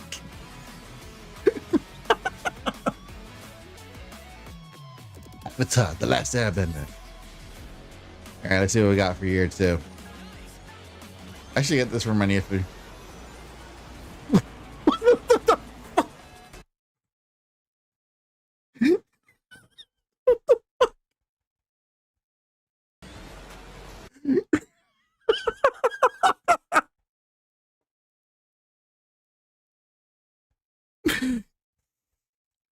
What?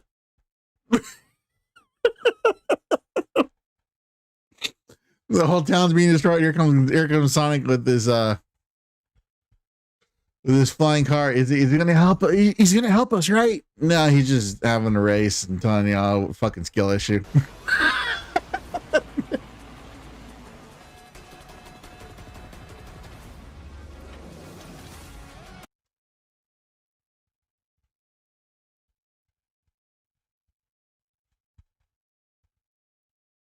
Well,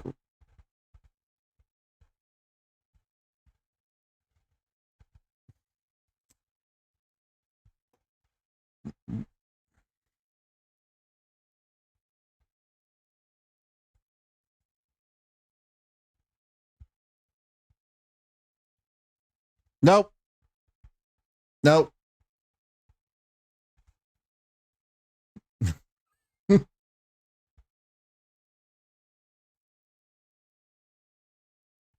What in the actual?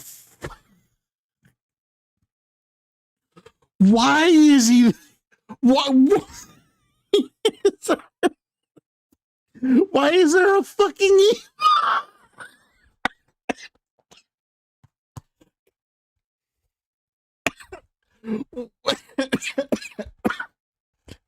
Fucking chunking on my lap. Why is there a fucking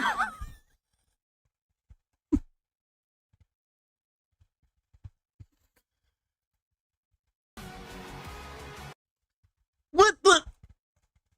There's no fucking way. There's no way in hell. Is that fucking Asuka?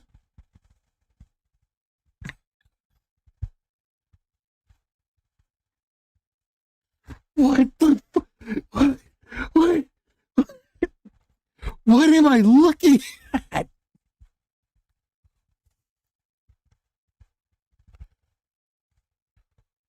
What is that?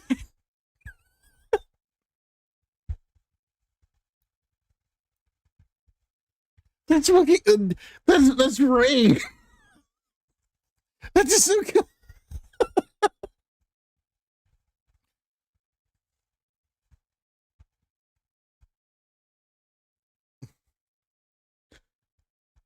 I want you to remember this too. According to the author of Neon Genesis Evangelion, every version is canon. Dude, is that Evil 1? That's an Evil 1. That's fucking Evil 1.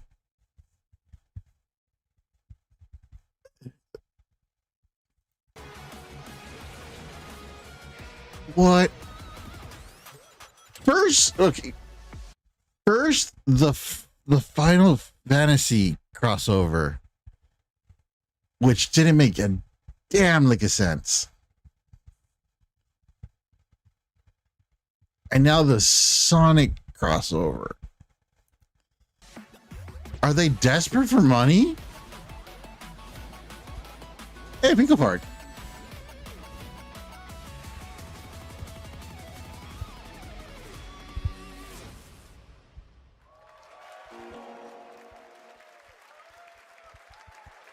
Happy anniversary, Sonic, and happy birthday, Sega. All right, now the world premiere of a project that depicts the entire story of a famous anime from beginning to end. Dedicate your heart to this. Gundam. Ah, meh. Meh.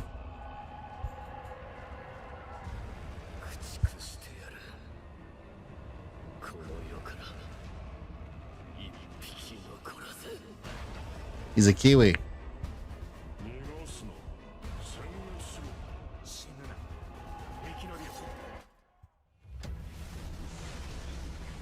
You know, I wonder if for games they're going to tone down the violence or keep it in.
From many of the creative leaders behind Forza Horizon comes a new cinematic open-world driving experience. Set in Monaco and the French Riviera, where the worlds of pro and underground street racing collide, this is Clutch from Maverick Games. I'm not a big racing guy, so.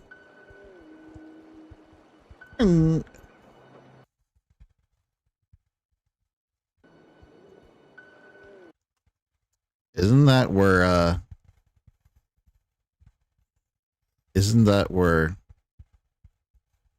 Cars 2 takes place? The big shootout scene.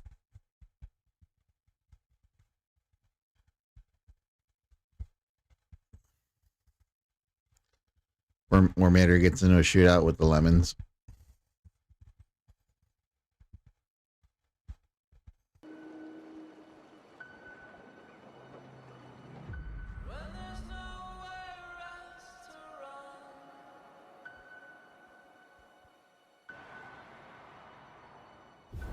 We have 2 drivers dead. 3 more in intensive care. Hey, you seem like you're a shit fucking coach or a shit fucking team. You can help me. Some people are meant to be outlaws, Theo. Think about it.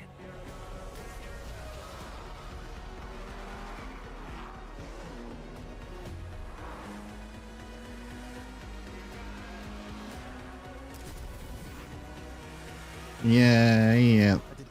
Well, the Killers, but it's dad music. And dad always has good music.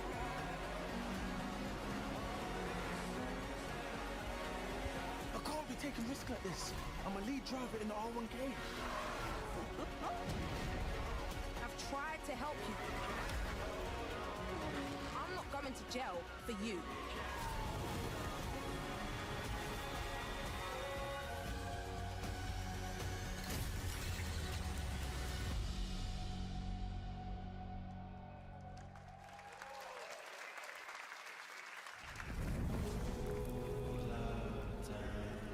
Wouldn't the sheer weight of gaining a car just fuck up the helicopter?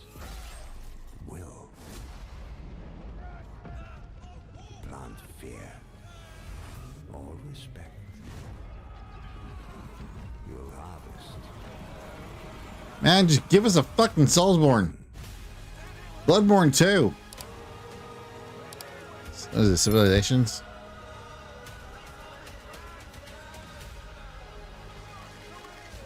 Failings!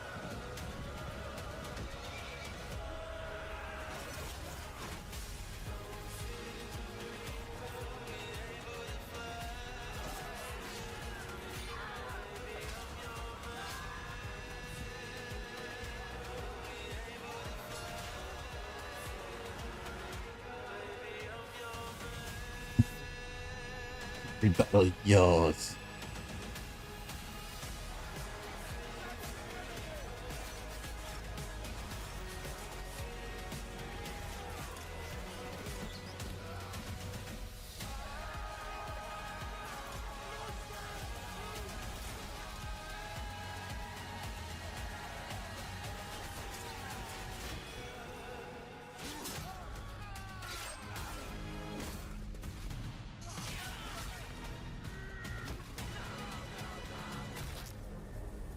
You're already stabbing in the throat.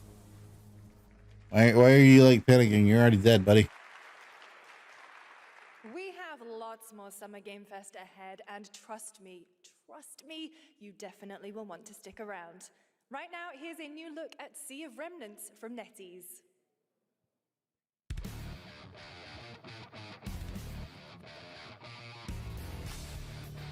We're dolls. Wake up laughing, half a mess, wrong direction, no regrets. Every face feels out of line, that's how I know they're all Pumpkins. They're Pinocchios.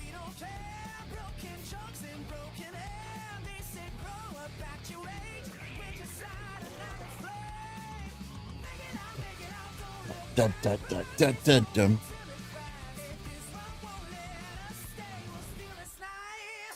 Make it loud. Say we're lost, say we're strange, say we'll fade and drift away. But if memory lets us choose, I'll remember all of you. Hands up, shout it out loud, laughing over the doubt. If tomorrow cleans the slate. Never trust a game that doesn't show gameplay.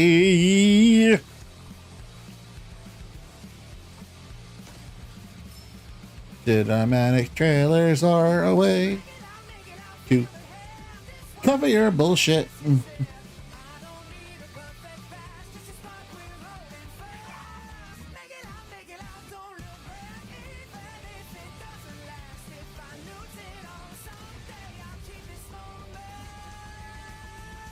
Is it a fucking RPG?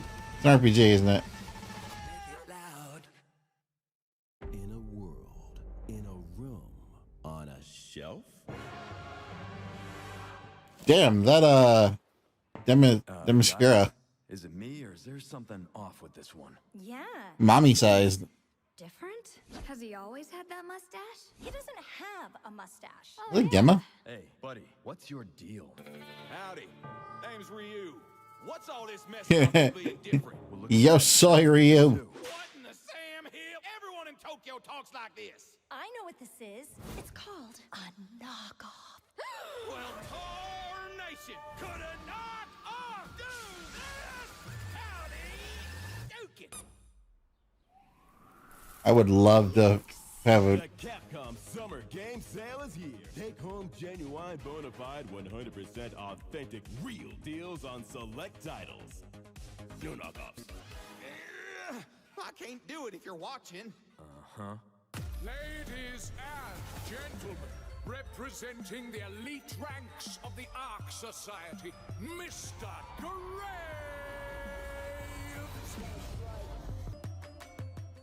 The fuck? Where's Khalifa?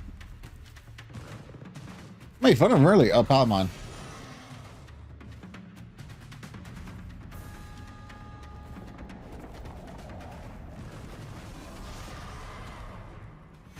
That is straight up just Valstrax. That is straight up just fucking Valstrax. No. Okay. That is Valstrax. I'm gonna bring this up.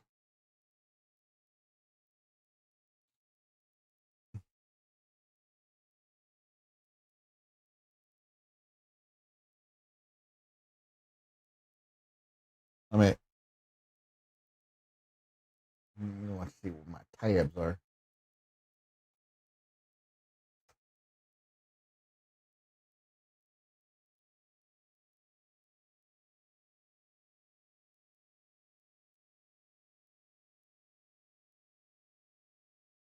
Right? Okay. Look at this dragon. Look at the wing shape.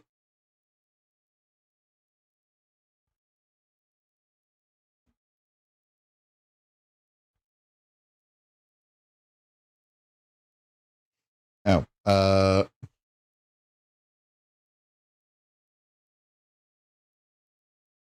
there you go. That is just Valstrax.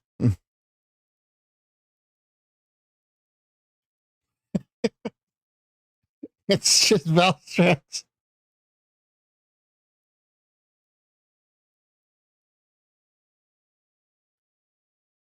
God, they're not even like being blunt with it. You win one lawsuit and you think you can just get away with it. What if we made him Pokemon-ish? Angel That's just a matter of us. redeemed. Drop it. That's just a Latios. How did he intend to lose this lawsuit?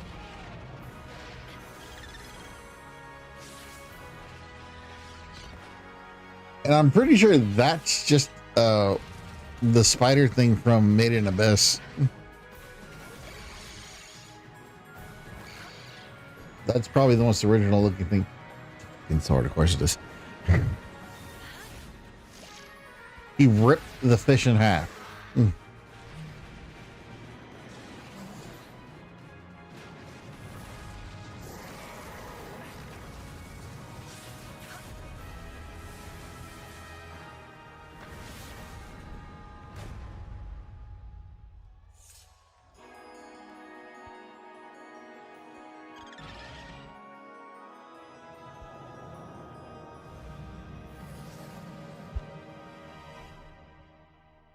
That's just Xerneas. There you have it. Power World 1.0 is coming out on July 10th. What the? Now, at the start of the show, I mentioned we'll have lots of new worlds to explore today and the return of some long-awaited ones as well. This next game falls into that last category. It's been a long, long, long 8 years. Homicide. 6 total so far. Each case. I don't know what this is, so I don't know. Shredded. People are dying. Yeah, I'm gonna get a drink of this one, please. Monster is out there. Word around the precinct is you're the guy to call. Bigby. Sheriff? I'll have your job within the week. Are you living under a rock? You're a raging dumpster fire of a person. You're the reason I'm here. She's a detective.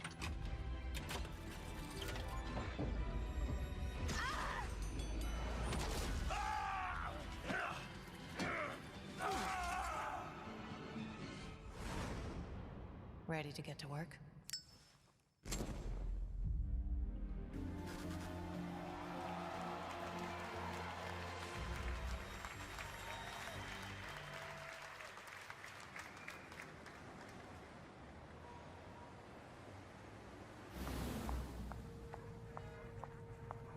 I know I don't look human.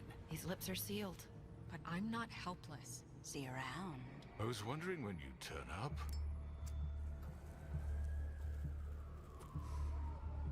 Looking for me?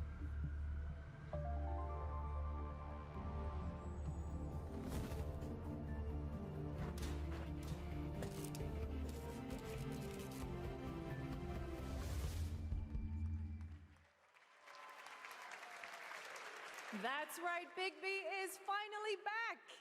And as we wait for his new adventure in 2027, check out The Wolf Among Us Remastered this holiday. Now, this next game comes from an acclaimed studio that is deep into on its next project.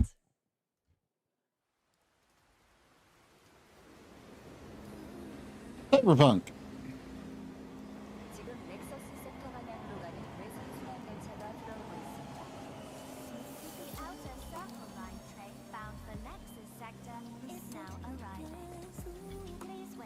Everyone to exit before boarding. Beautiful music.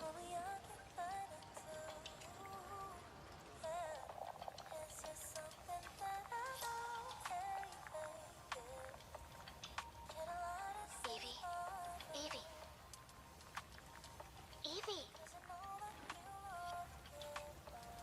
I'm listening. Scarlet Sin. That's the beginning and end of it all. How about you try taking a hit? You're acting a little strange today. Oh yeah? It's our first mission in a while. Aren't you a little excited? Stop saying weird things. Okay, take it easy. Quiet. They're moving. Initiating C3 sync. Ready, Angel. Roger, Kenna. Tracking. 출입문 닫습니다. Doors closing. How's it looking out there? I can't stand crowds. It'd be better for both of us if we got out of here quickly. In the movies, this is always where things go wrong. Hey. Well, just saying. It's a cliche. Wait. Yeah, it's a good side. Hearken! The pulse rain shall cease! In the name All right, that turned into a horror show real quick.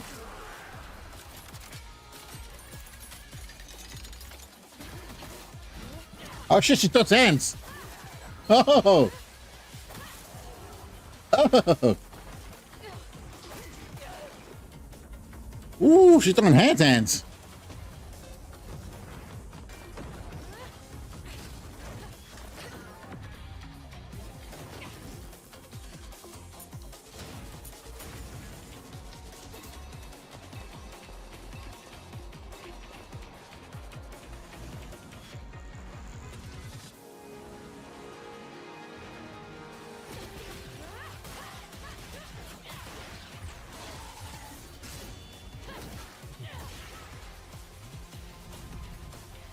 Give me that. She's like Tifa. And everything comes off.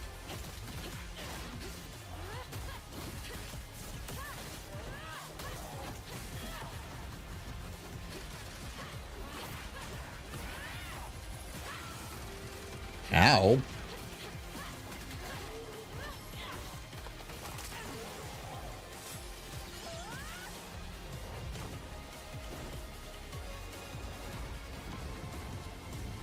This is very Ghost in the Shell-ish.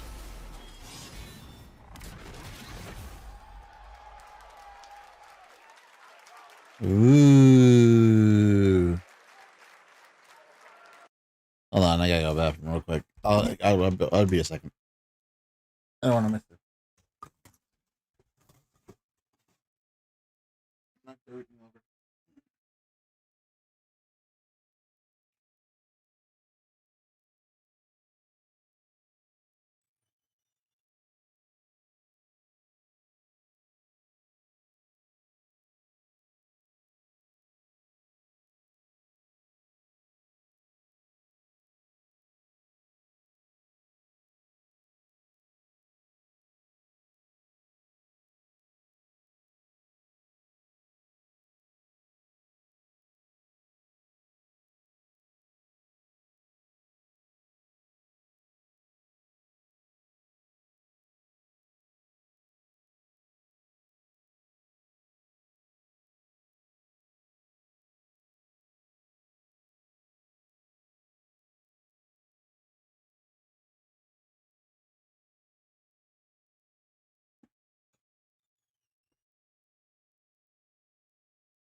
Alrighty.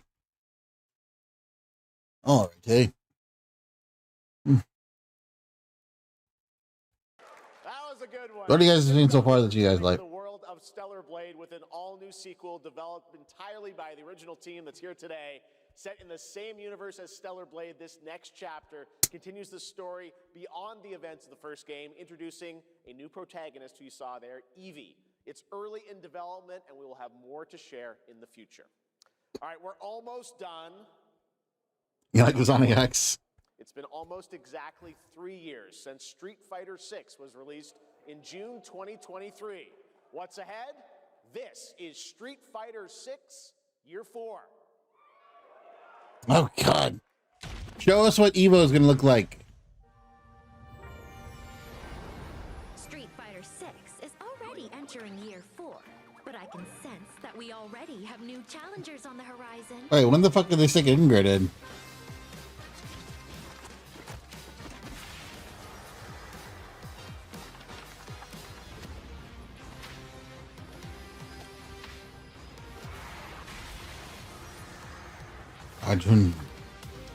Arjuna. None of this is very impressive.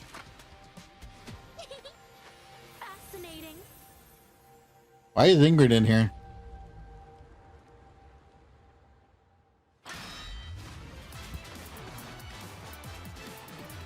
What the fuck?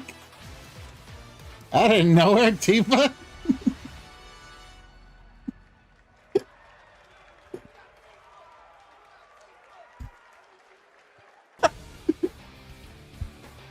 Please welcome to the SGF stage, Nakayama-san, director of Street Fighter 6, and Hamaguchi-san, director of Square Enix. Bro, Tifa players are going to be the menace of all menaces because when you learn to play with one hand, come on now. You know what though, I'm somewhat not looking forward to it because they already messed up Yor. I'm not sure if people remember that they messed up Yor from what was it, Spy Family? だからこそ目指したのはストリートファイター6の世界で本当に戦っているティファの姿です。 Tifa is a character loved by the players all around the world. That's exactly why our goal was this, to bring to life a Tifa who truly fights within the world of Street Fighter 6. 衣装や動きまで再構築してストリートファイターのティファとして形にしました。 Give her back her boobs. ではなく新たなバトルシステムとして再設計しています。 Everything from her design to movement has been rebuilt as Tifa the Street Fighter. Materia has also been reimagined as a new gameplay system. そして今日はまだお見せできないんですが、ファイナルファンタジーの象徴的な要素もバトルに落とし込んでいます。 We cannot show it today, but we adapted an iconic Final Fantasy element to the battle experience. ティファの戦いはまだまだ終わりません。ぜひこれからの展開に。 Lemon breaks, probably. If I had to guess, probably lemon break. Far from over. We hope you all look forward to what's coming next. I'm gonna use dolphin. ありがとうございます。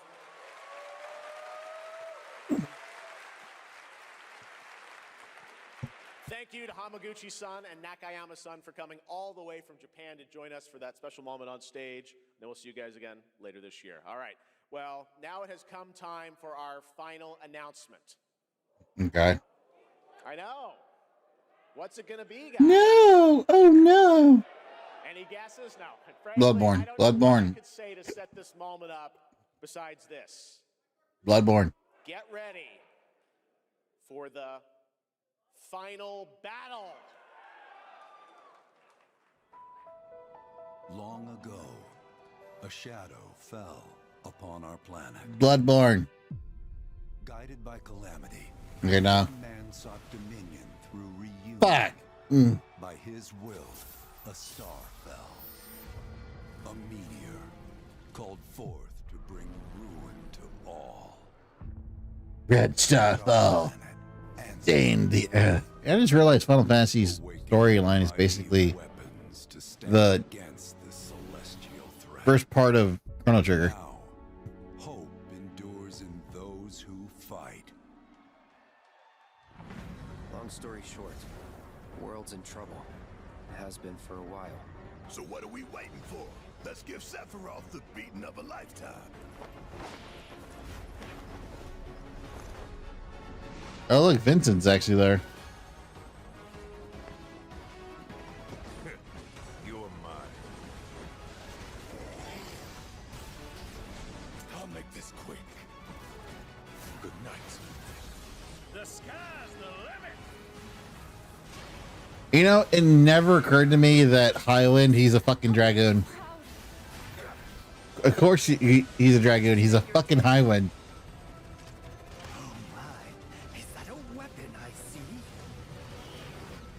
What? No. No. They sucked the fucking emerald weapon as a regular boss fight. And there's ruby weapon. To the test. Cloud. You know what's weird? 14 has better looking versions of those same weapons. Like they actually look like the weapons. I made it this far without you guys. And I won't let you down.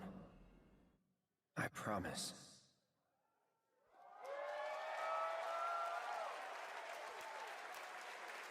I've yet to finish the first. There you have it, and no, he's not done yet. Please join me in welcoming back to Summer Game Fest the director of Final Fantasy VII Revelation, Naoki Hamaguchi-san.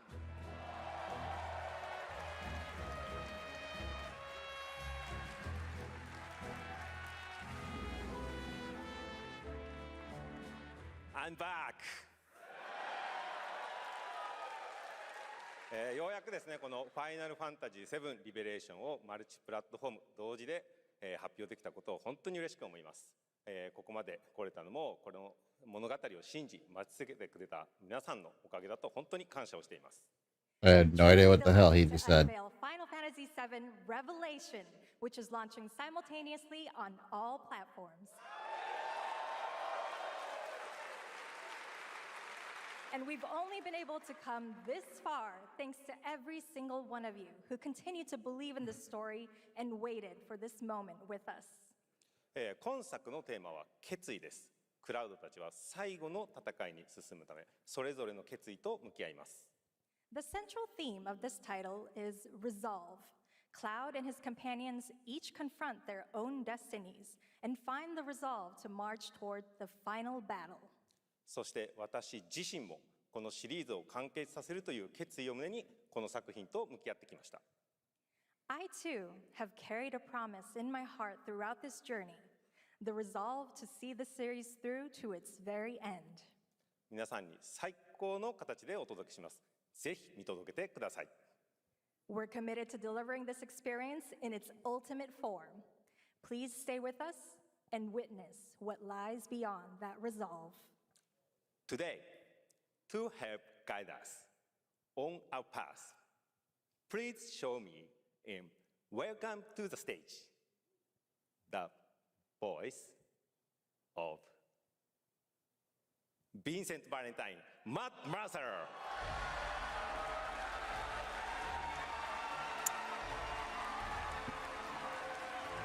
Matt Mercer. Thank you very much, Hamaguchi-san. It's truly a privilege to be here with you today, if you know me. There's honestly so much to see in Revelation. I think we just kind of need to dive right in. What do you say? I say it's new. I don't mind if I do. As we reunite with our heroes, the meteor looms in the skies above, a constant reminder of your mission and the grave threats you'll confront as you embark upon your journey and face the epic conclusion of the remake series. Aboard the Highwind, your very own airship and the pride of the Shinra fleet, you'll take to the skies and witness our most expansive open world yet. From the outskirts of Midgard to the sun-drenched Medial Archipelago to the warrior nation of Wutai. Simply pick a direction.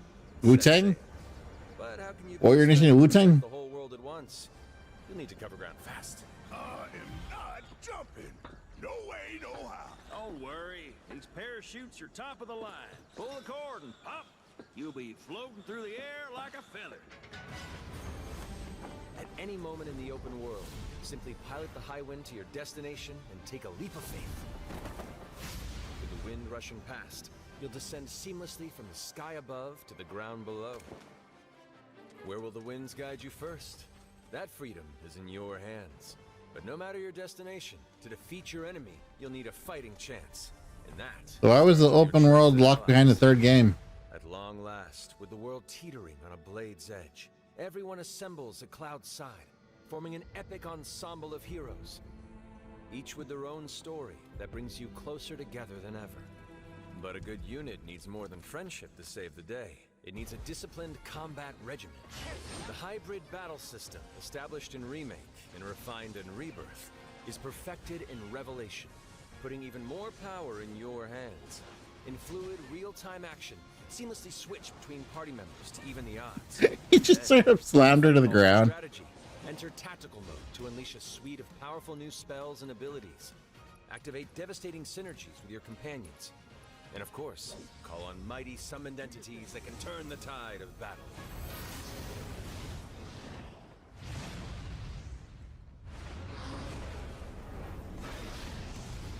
And they really never had one designed for infant, did they?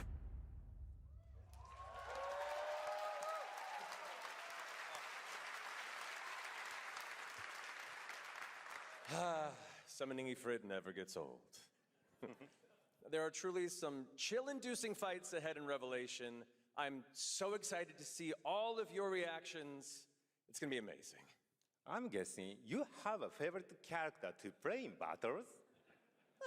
I might be a little biased, but since you brought it up, let's have a look at our newest coffin-dwelling companion, Vincent Valentine.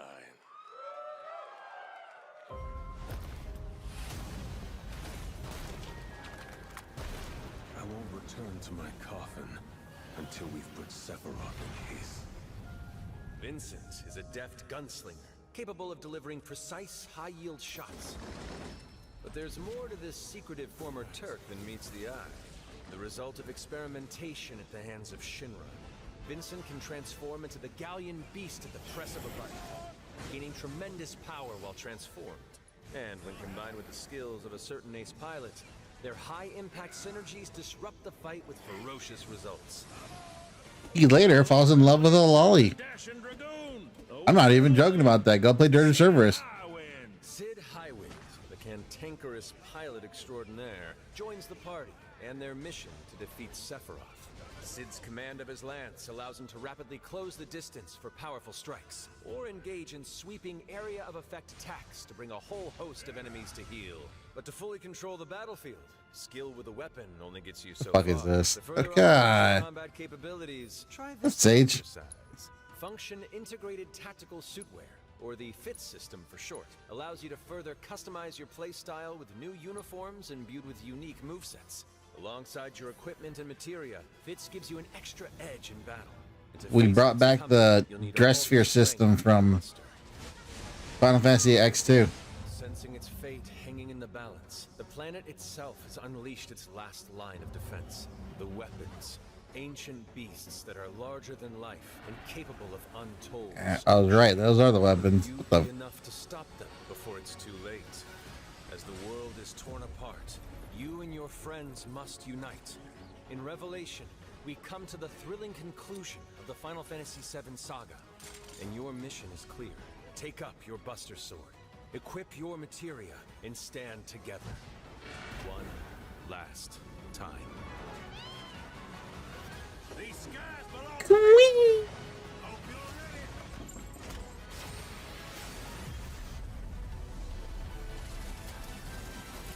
That was a weird cutscene. It looked like he shook his hand and then punched him.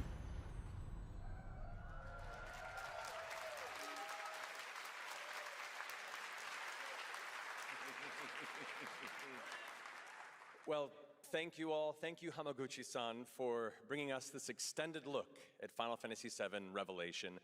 I think I speak for all of us when I say we cannot wait to play it. But Mark, I think we ended the video too early. I hate to leave a story unfinished.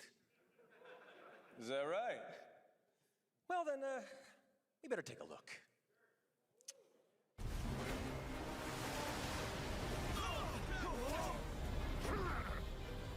Get the cannon back online, now! It's Finn.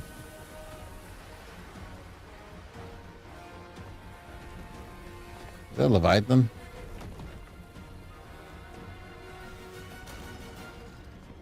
Diamond weapon? Is that diamond weapon? It kind of looks like diamond weapon. Well, he's dead.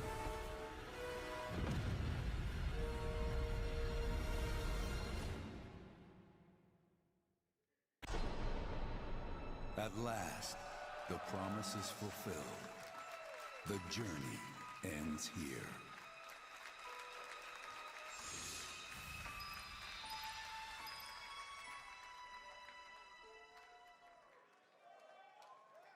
They made it 3 discs long like the original game.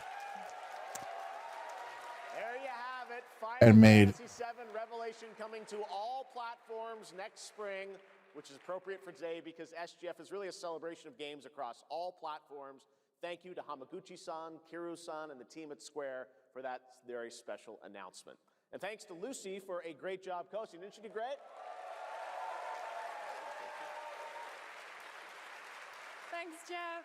What an amazing way to end the show, but that's not all, because coming up right now is Day of the Devs with a look at many new independent game titles, including multiple new game announcements. That's right, tons of awesome indie games, so make sure to stay tuned and watch that, and we will see you live this August in Germany for Gamescom Opening Night Live, streaming live on Tuesday, August 25th.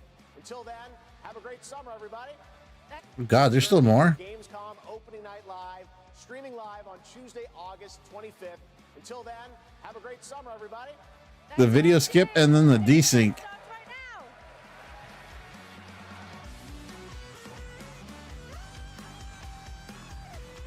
Someone's getting fired after tonight.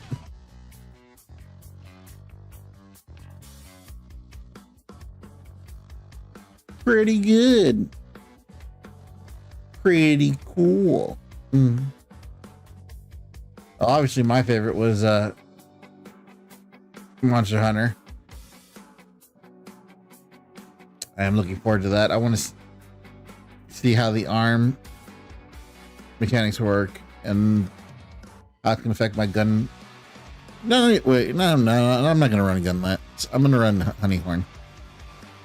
I've been running Honeyhorn for like a good section now. It's Honeyhorn and light bowgun.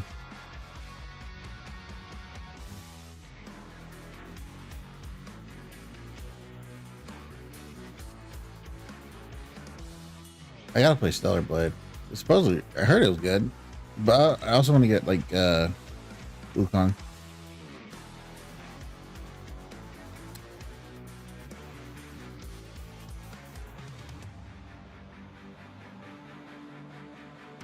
Yeah, let's skip this. You just sit back and enjoy Day of the Devs. Who the fuck is that? Pearl Ramir. Lots of Pearl. No? Okay.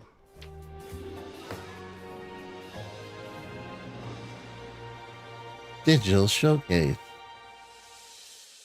There's nothing I dread more than having to make a top 10 list of video games, but if I did, I'd definitely put Nidhogg on that list. So I'm very excited to show you a world premiere of what Messhoff's been working on. Ooh, a bunch of indie shit. I'm the creative director and co-founder of Messhoff. You might know us for our 2014 hit Nidhogg, which is a fencing tug-of-war game with flying worms that eat you at the end. More recently, we came out with Wheel World, an open-world bicycle racing game about saving the world. I love making games. I've been making games since I was probably 15. I can ride my bike with no handlebars. No handlebars. No handlebars. You might find me just sketching out ideas for little games and sending them around to friends, which is how Why is this link backwards? Created.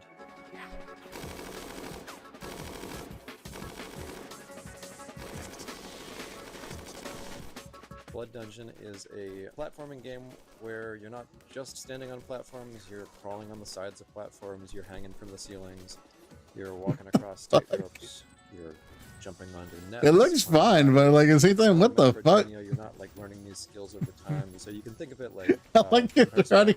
crossed with Spelunky.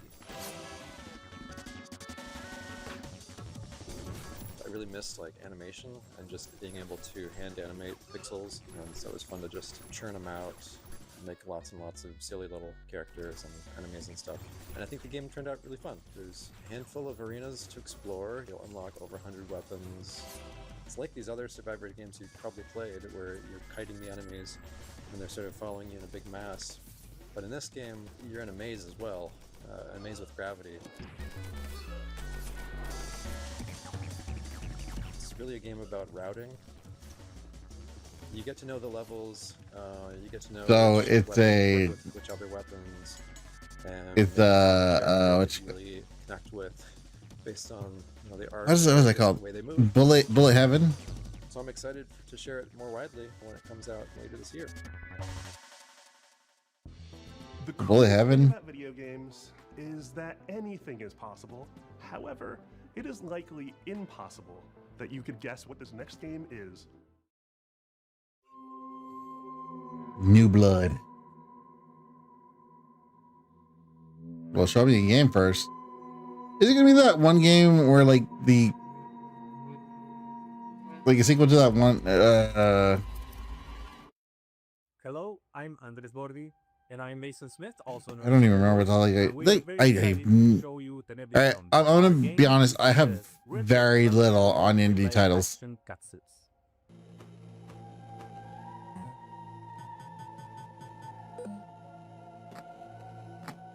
I feel like these games are only scary if you play them at night.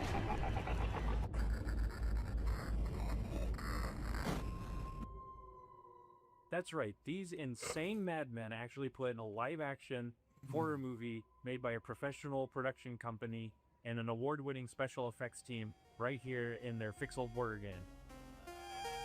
We tried too hard to be different.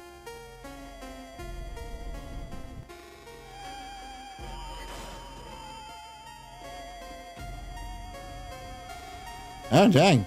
Hey. Cover your eyes. Cover your eyes. So, the story of Tenebrisomnia follows Julia, an Argentine girl who's having nightmares every night about her ex-boyfriend Ivan being killed by horrible monsters. And she finds out that the nightmare is real and now she's trapped inside it.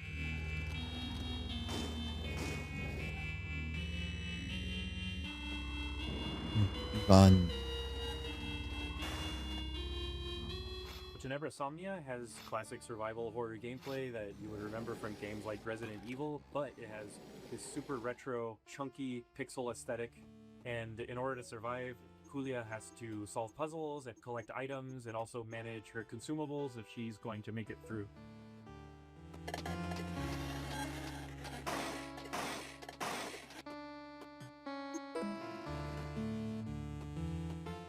So, once I was playing Faith on streaming, and I said, I would like to do something like this.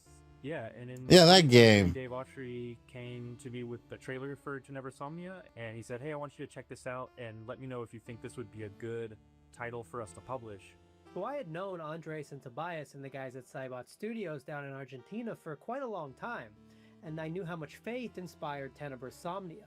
So I said, guys, there's really only one way we're making this game. And that's if Airdorf signs on as executive producer.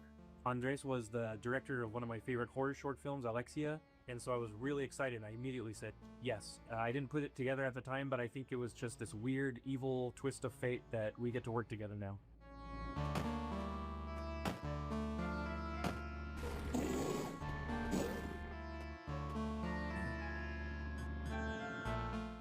It's something that it hasn't been done in a really long time. Specifically combining this retro style gameplay with live action scenes that look this group. And besides filming on sets, they also filmed on location in several places in Buenos Aires. These cutscenes bring a lot of talent in Buenos Aires, in Argentina, and also television, and also the theater industry. And also the monsters that you see in pixel form during regular gameplay make an appearance in live action, and they were achieved using practical and digital makeup and monster VFX by an awards-winning special effects team, and absolutely no generative AI.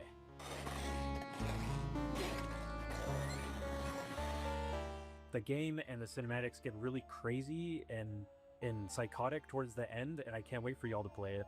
Thank you for giving us the opportunity to show you Tenebrisomnia. Please look for Tenebrisomnia later this year on October the 16th on PC and consoles. Tenebrisomnia, retro nightmares, real-life horrors, October 16th, 2026.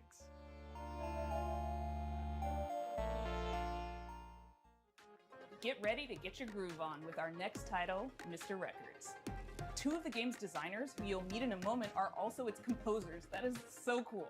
French developer Glitchies has put together a combination of mechanics and music that'll leave you nodding your head and tapping your feet. Enjoy this world... Universio Revelio is what people call that now. I'm not doing that. Enjoy this world premiere of Mr. Records. Trying to sound cool. Hi, I'm being Charles, cheesy. and I'm Valentin. We are the composers and game designers behind Glitchy Studio, creators of Headbangers Rhythm It's Royale Daft and Punk. Musical Story. Our small studio focuses on crafting innovative music games and today we'd like to introduce our new project, Mr. Records. This is George. He has an extraordinary gift. He can travel through music. As soon as he hears the first notes of a record, he's transported into vivid worlds where he interacts rhythmically with the environment and unfolding events. Turning your ears, give up your fears. A wide range of musical gameplay experiences shape these journeys, letting you feel the music in a truly unique way.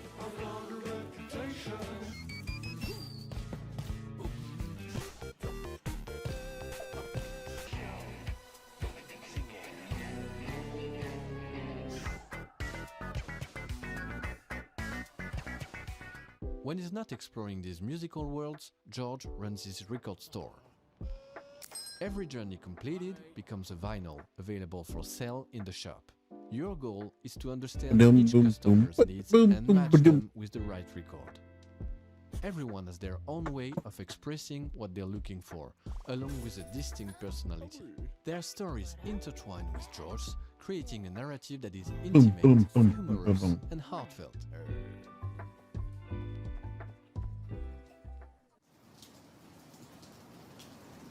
Selling records allows you to acquire new ones to play, forming a fresh and surprising gameplay loop. As composers, this record is really inspiring, as it gives us the freedom to explore a wide range of musical styles. So this is George's life, told track by track. Over 45 songs, each tied to a moment, a memory, or a feeling. We had so much fun creating and recording all those songs, and we'd like to give you a quick preview of the result. God, they just want to give themselves a pat on the back.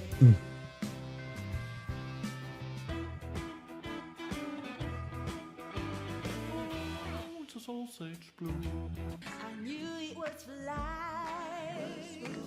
This day became magical.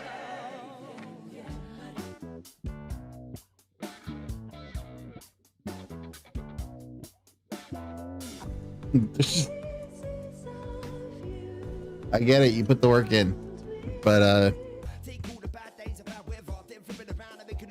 this isn't the game. This is like trying to show off your musical skills.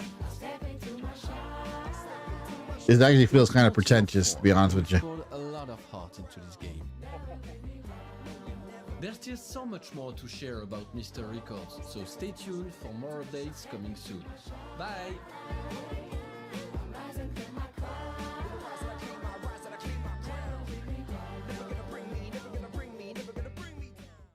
In the spirit of camaraderie with fellow Canadians, Day of the Devs alums, and makers of Spiritfarer, here is Thunder Lotus with some exciting news. Hello, my name is Jen, and I'm a game designer. I'm Stefania, I'm an art director. We're from Thunder Lotus in Montreal, Quebec, and you might know us from our game, Spiritfarer. For the past 7 years, we've been working on something quite different. Our latest game, 33 Immortals. 33 Immortals. How many games have you played? I wonder if someone played to play with random strangers. How many times have you felt the Claire pressure Obscura. of defeating massive enemies in epic raids without the stress, the grind, or wondering if you're good enough? Welcome to 33 Immortals, our co-op action roguelike for 33 players. No waiting around, you jump straight into the action through instant matchmaking. You tear through hordes of enemies sent by God to punish you. Yeah, and that- rebel against the wrath of God together.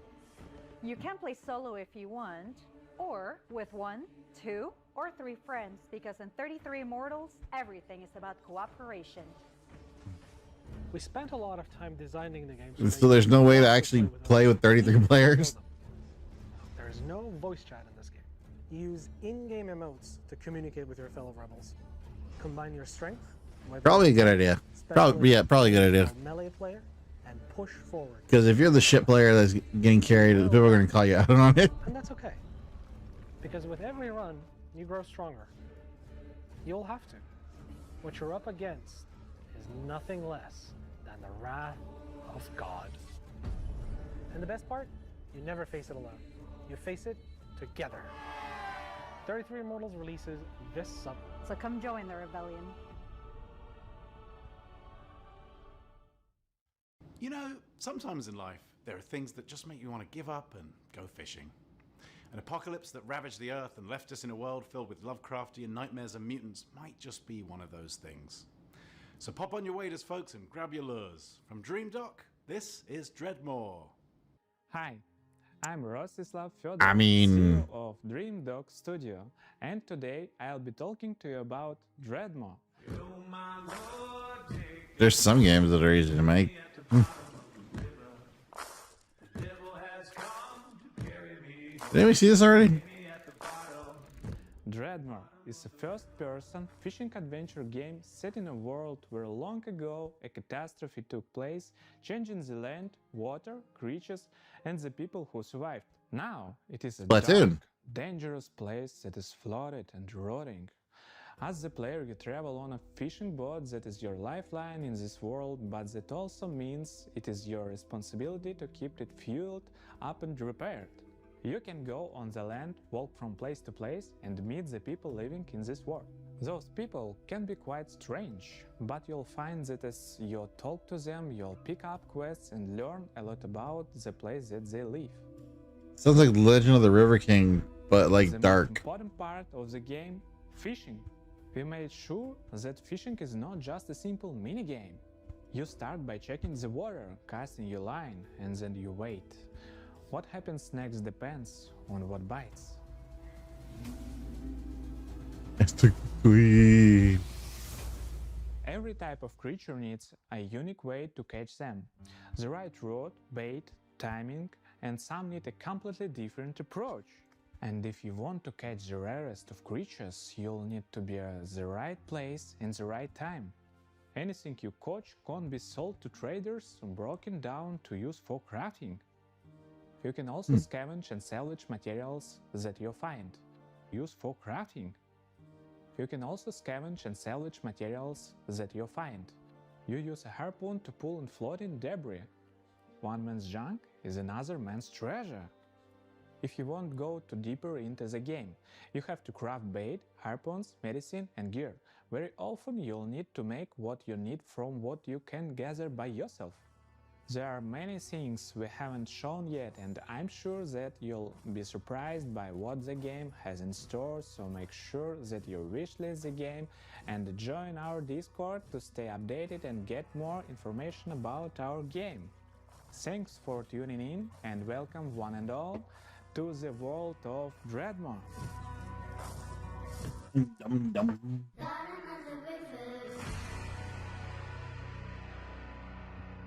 Hey, Godzilla.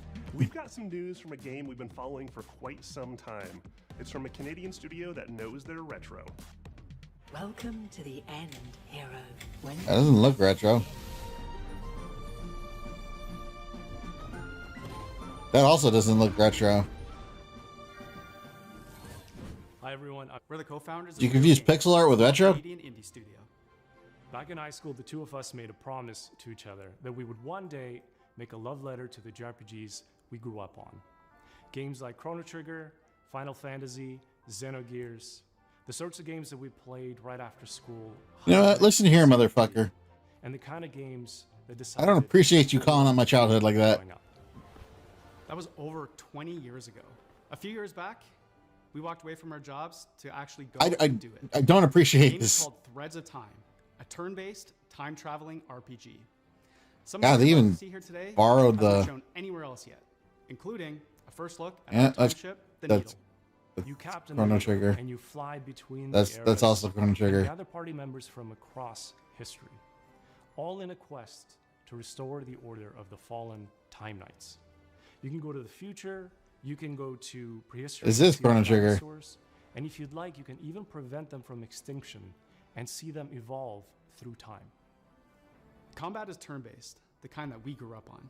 Each character manipulates time in their own way with the goal of interrupting enemies' attacks. How you bend time is key, as are combos between party members. Time is a through line for our whole game, and you'll definitely feel it. This in looks combat. more The team like that we put together still does not feel real to us. what's that one game All of these JRPG fans where from like across it was a industry, a AAA turn-based veterans, indie darlings who've worked on games strategy like and it had like and Deltarune and more.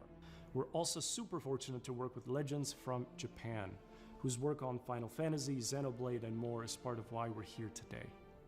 We can't wait to share more about these legends that we're collaborating with soon.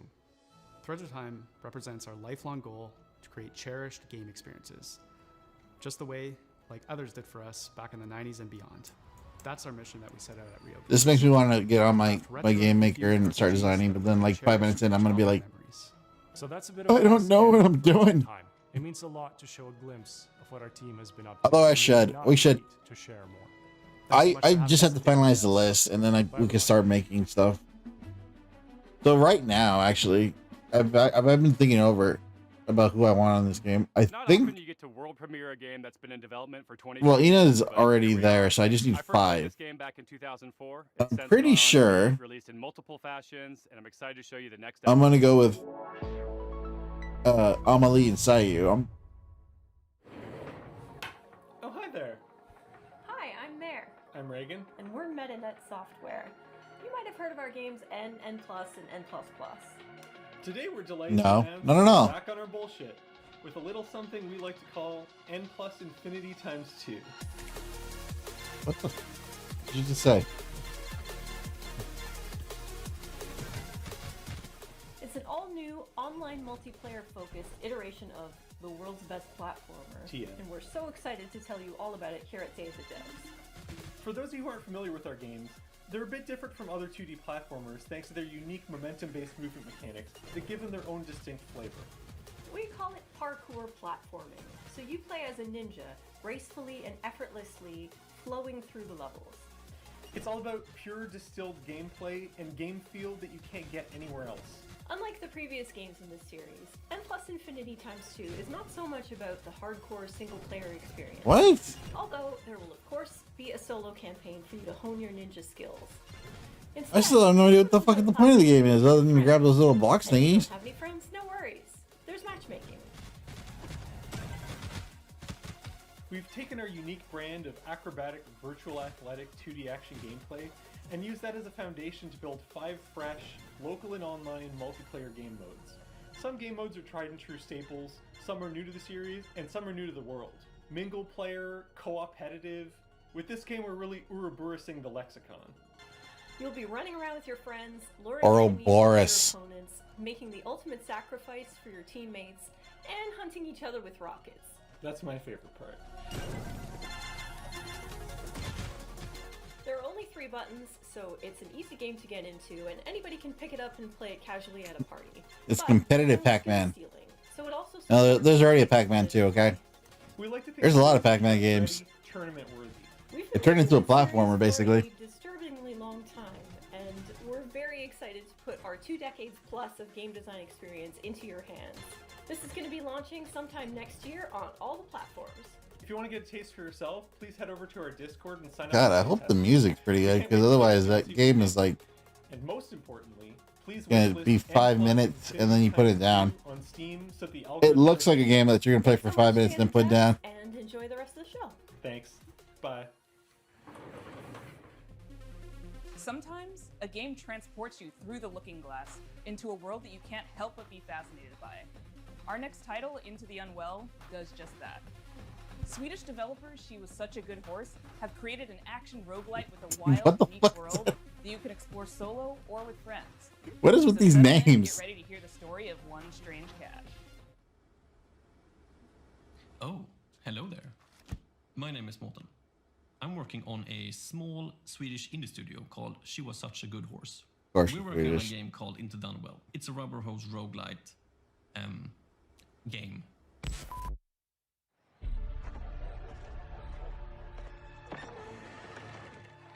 Hey, dude, you made it! The fuck happened to Goofy? What happened to Goofy? Story. Have you ever heard about this very unlucky cat? No?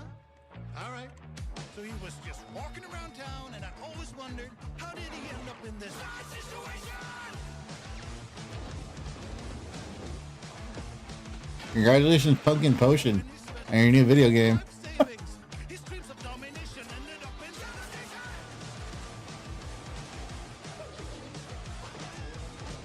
And he was popping pills for the thrills, you know. But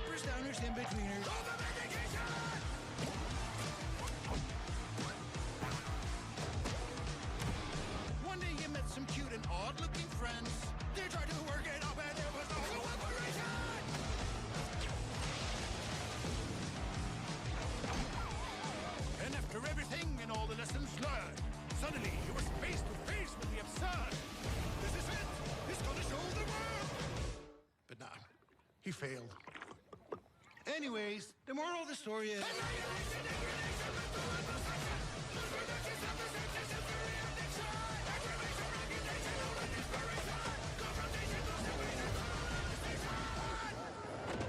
They made a Dark Souls cartoon game. It's always a pleasure to debut games in Day of the Devs that intertwine the personal stories of their creators. This world premiere Why debut? is intimately special and worth Who the thanking. fuck is that? Because I'm starting to get annoyed by him.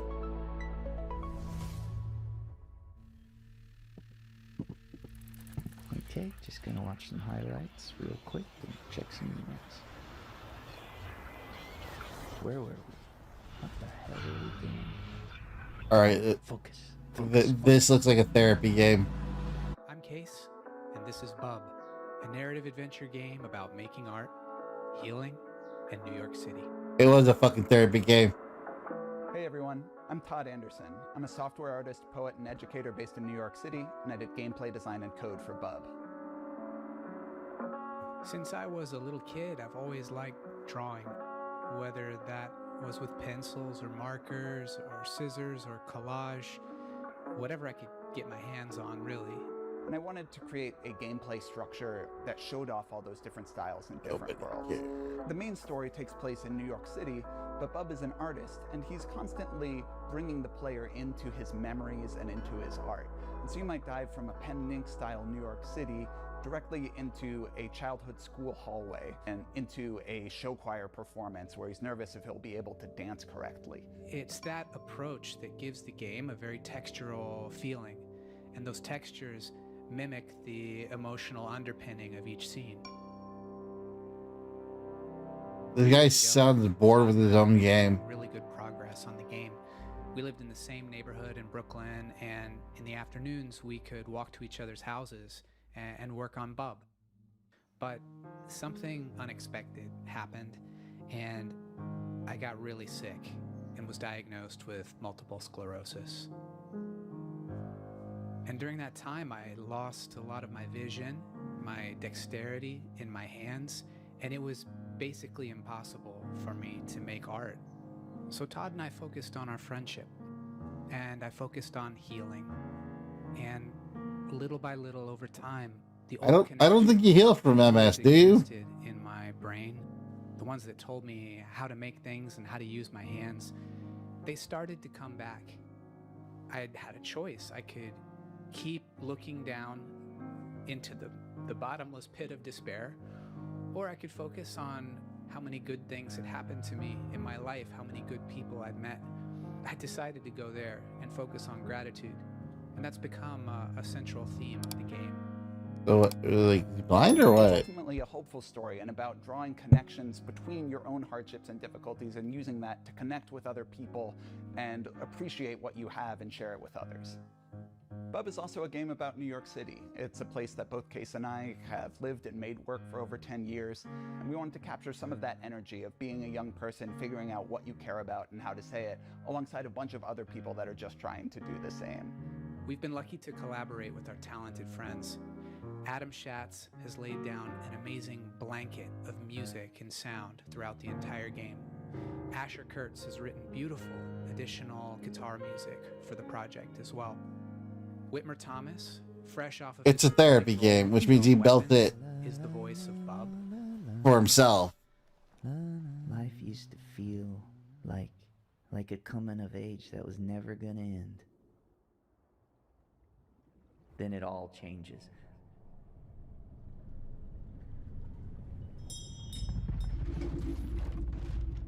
And our friends at Some Point Sound have built a rich layer of effects that's really bringing the game to life. We're so excited to share this game with you in 2027, and please follow along with us at our Steam page, and thanks so much. I first met Mike Boxleiter in Iowa over a decade ago when he was making incredible mobile games. He went on to create Secret Hitler, which is a huge success in the board game community. What? Now he's back with a few friends to make a new video game. Fucking hell of a name there. They've been working on. Hi, I'm Mike Boxleiter, creator of Lazy River. Woo! Yeah, see, it's working. All right, this is a streamer game. This is a game for streamers. Is Super Golf for streamers? This gives me pink vibes. Lazy River is a co-op first-person shooter set at the galaxy's most unregulated water park, Water Station 1. The water park is connected by an infinite lazy river that runs the length of the park. Since the water park is on a space station, they can only use special space water. Because of the special properties of space water, you should not pee in the pool. If you do pee in the pool, the pee will go back up into you and turn you and everyone else in the water into zombies.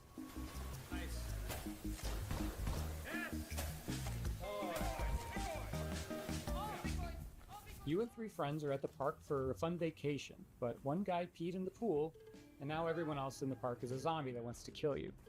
You'll need to build a raft and ride the lazy river to the other end of the park to escape. The first objective in the game is building your raft. It's your floating. It looks fun, but it is 100% a streamer game. Start building by gathering inner tubes. This is 100% a streamer game right here. You'll have to leave your raft to scavenge for materials. Like this game is built specifically for those collab moments. Lucky for you, once the zombification process is finished, the zombies are vulnerable to water. Fight them with pool noodles, water guns, and water balloons, and make your way back to the raft with your loot. On your raft, you're safe from the zombies. Unless you get some hop-ons. You're gonna get hop-ons. If you get hurt, cook up some hot dogs on the grill to regain your strength. Use scavenged materials to craft. Dude, I wish. I don't think I have enough power to collab with anybody. Make sure to build something balanced and don't make it. I barely have enough power to play for Monster Hunter. Build smart and create your own custom. Plus, I don't have any collab games. I have like all single players.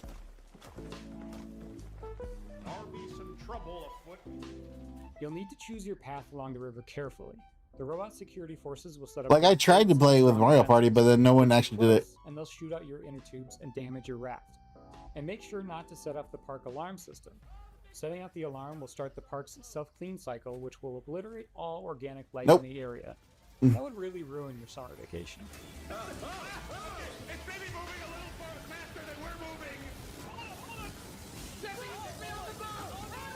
Like, dude, tell me you can't hear it. Just like Amelie, Sayu, Iron Mouse, Sea Dog on that. That is 100% built for that. Next year, summer 2027. Please wishlist us now on Steam. Thanks so much. It's like Super Golf or Super Battle Golf. Alright, we'll have these on earrings before we die. Our next title is as complex and thought-provoking as you'd expect from developers Sunset Visitor.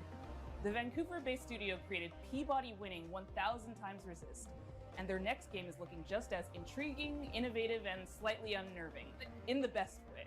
Bring back Beautiful Joe and Incredible 101. I have dreamt so long of my body that I know everything about it.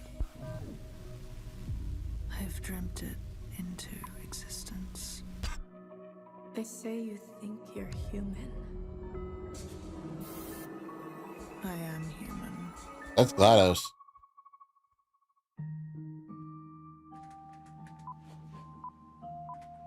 Oh, welcome.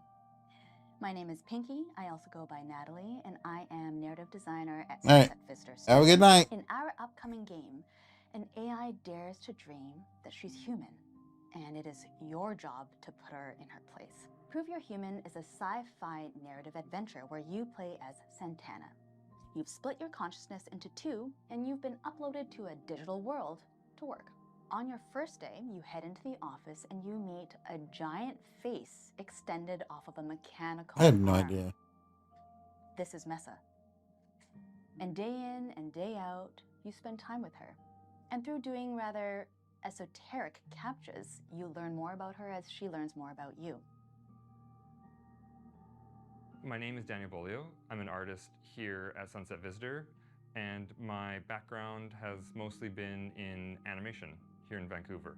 My first project in games was a game for the Nintendo Switch called Boreal Tenebrae. Animating Mesa is, we're approaching it in a unique way, where we're trying to have this balance where there is enough complexity in the animation system so that she's able to hit all these poses and expressions and micro expressions that we want her to hit, but also have the system intuitive enough that the writers are able to control a lot of that animation from within their writing documents through text-based macros. Having them be able to suggest animations for her to do in the writing document is sort of imperative to how we want to make this game.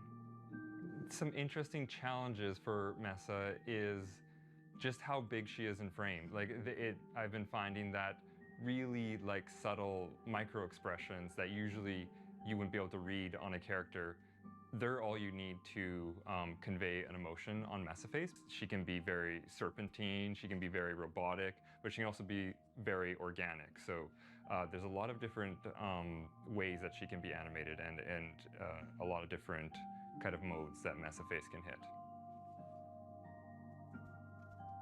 Something is different about Mesa. In the middle of the night, you catch her muttering to herself about a body. And not just any body, her body. She is certain that she has a body just like you, which is impossible. So, of course, you do not believe her until one day.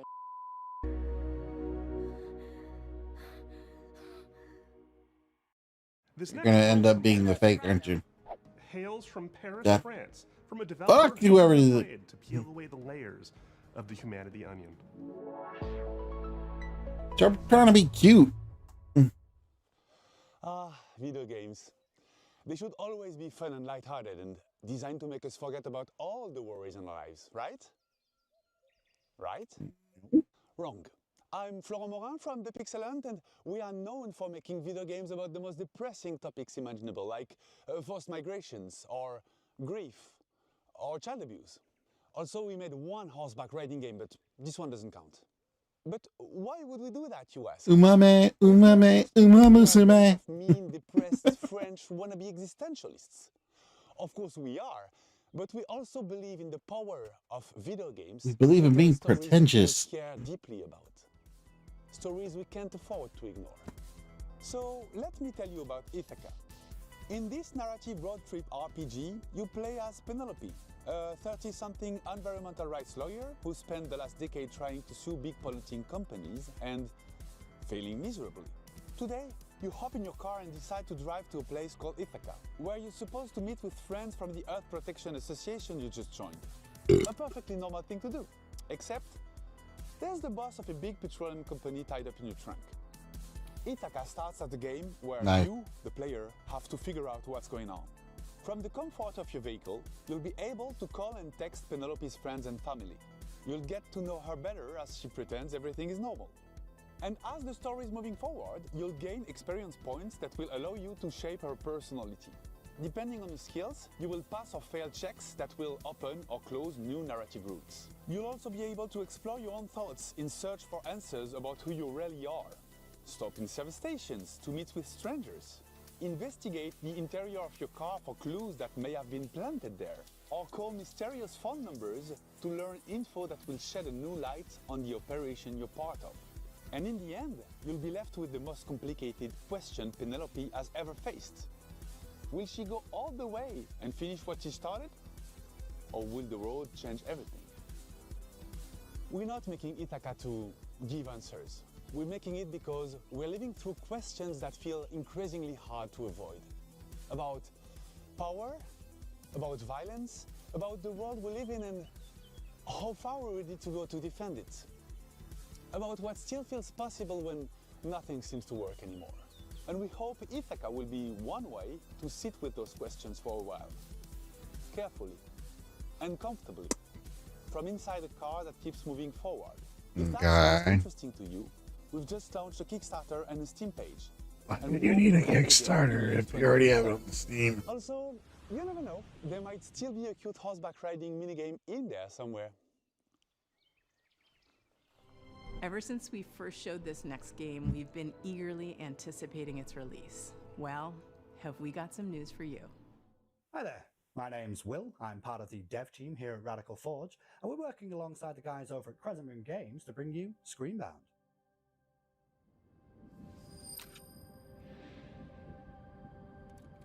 Oh, this game. Now, previously on Day of the Devs, Crescent Moon talked about how they initially came up with the idea for Screenbound and showed off some of the early mechanics.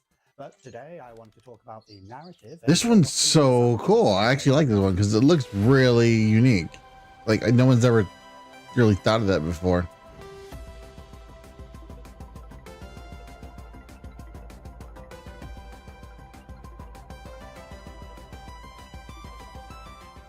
So, for the narrative, you, the player, find yourself in the role of Pavi, on the hunt for her missing mother, Lova. Now, after finding a trans-dimensional device called a Q-Boy amongst her things, you are thrust into another dimension. With the assistance from a questionable guide, Wexler, your job is to traverse the Q realm and solve this land's puzzles in order to figure out what's been happening in this place, where your mother is, and how to bring her home. Design-wise, we've shown a lot of our first cartridges mechanics, where we pay homage to the side-scrolling games of old, trying to encapsulate that feeling of nostalgia and familiarity within the gameplay. Keeping mechanics like head stomping and momentum-based movement really makes you feel like you're playing a game from that era.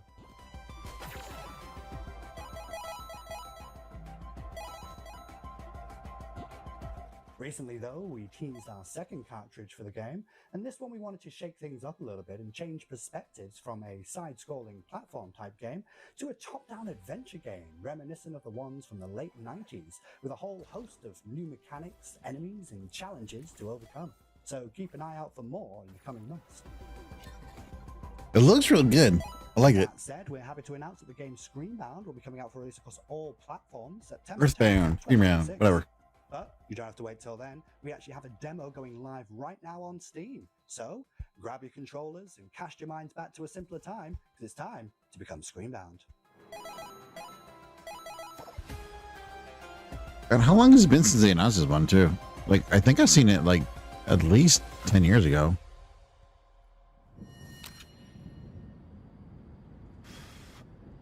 Close the cartridge, of course.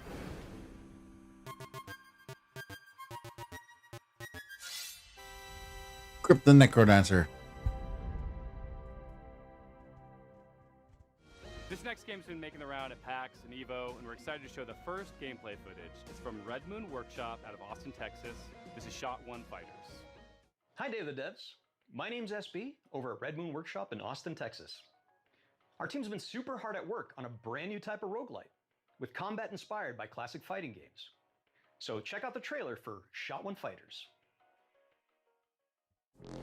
Fighting game.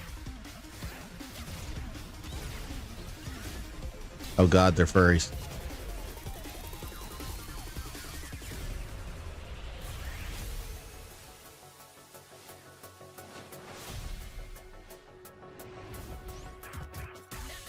Never mind. Just pervs.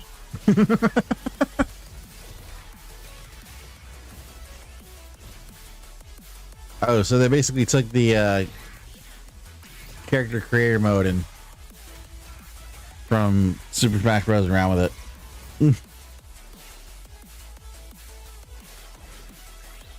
I mean, it looks good. God, they are so furries.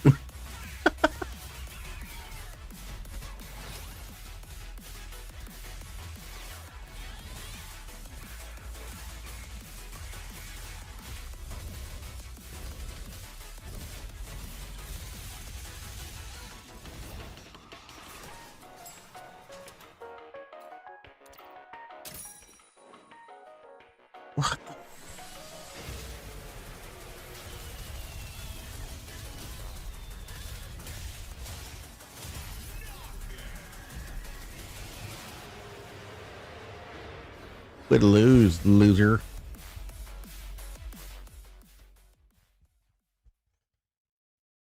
And that was a trailer for Shot One Fighters.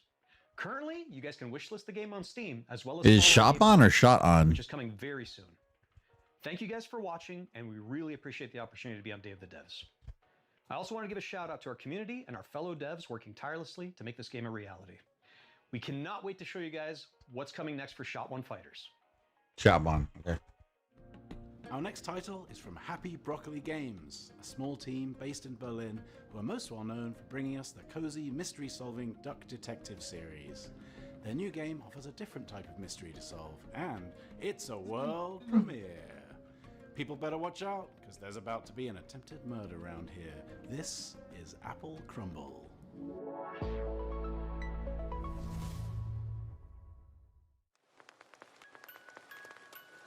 All right, Grandma, here we are. Don't open the door! Grandma! It's that prick, Ellen! Hey, Jessatron! How's my favourite niece? Hello, I'm Annika from Happy Broccoli Games. You may know us from our games such as Duck Detective, The Secret Salami. Why are we trying to murder Nana? I'm the Duck Detective. I'm here to investigate a case.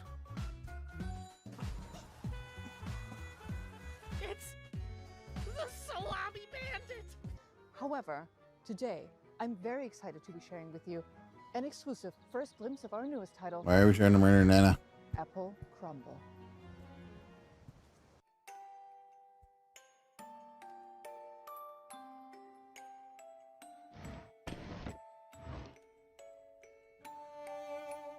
The game is simple. It's your grandma's 84th birthday party, and one of your family members is trying to murder her. Could it be your stressed out mom, your midlife crisis uncle? Your younger sister Millie has been acting weird lately. Just ignore the weird man in your bedroom for now. We at Happy Broccoli Games are big fans of thriller narratives. We've been drawing inspiration from things like Agatha Christie, Knives Out, Mouthwashing, and many more. Reconnect with your dysfunctional family, explore your childhood home, and work out who you can trust before it's time for tea. Why are we trying to murder Nana? Cozy walking sim. Rummage through your family's belongings and uncover the secrets they're hiding from you. Apple Crumble is a suspenseful interactive story and will be piping hot out of the oven later this year. We hope you enjoy Grandma's birthday, and remember, everyone is a suspect.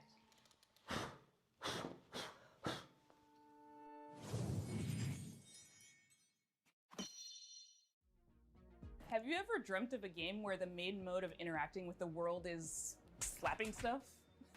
Well, your dreams have been answered.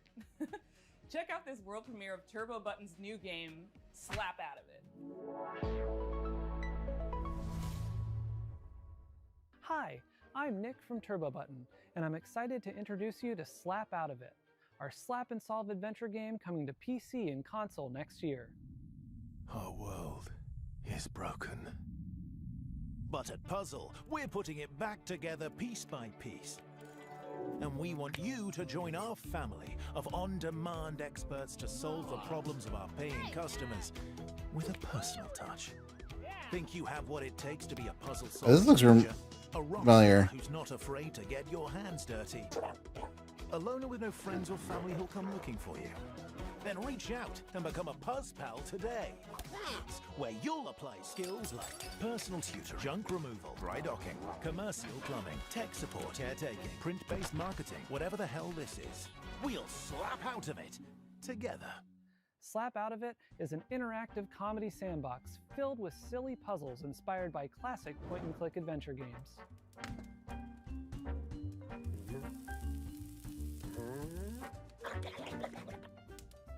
You'll be tasked with exploring a very odd office building, where each floor is a gateway to another world filled with new characters to meet and strange secrets to discover.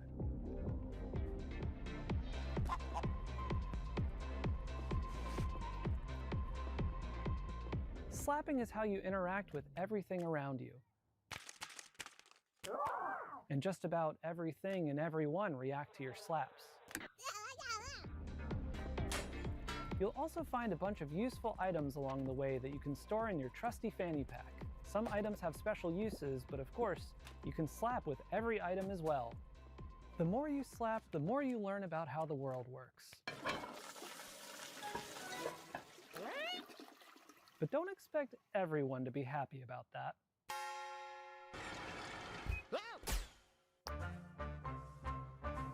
Okay.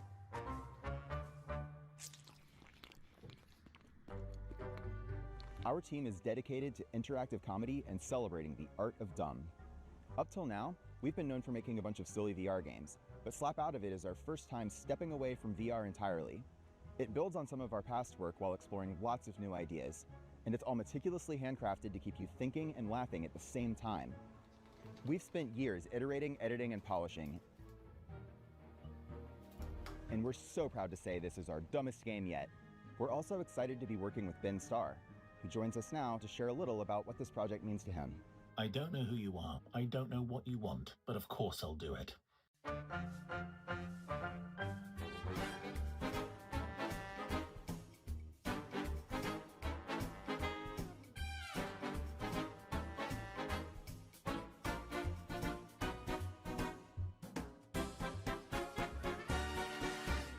We'll have more news to share about Slap Out of It soon.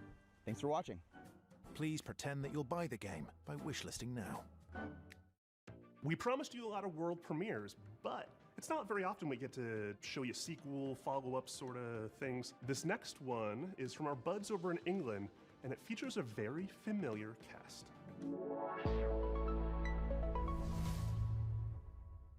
Hello, I'm Gavin Price, studio head at Platonic Games. And I'm Chris Sutherland, programming lead. We're absolutely thrilled to be here to introduce you to the next chapter for our favorite buddy duo, Super Ukulele Kart. That looks like a fucking lawsuit.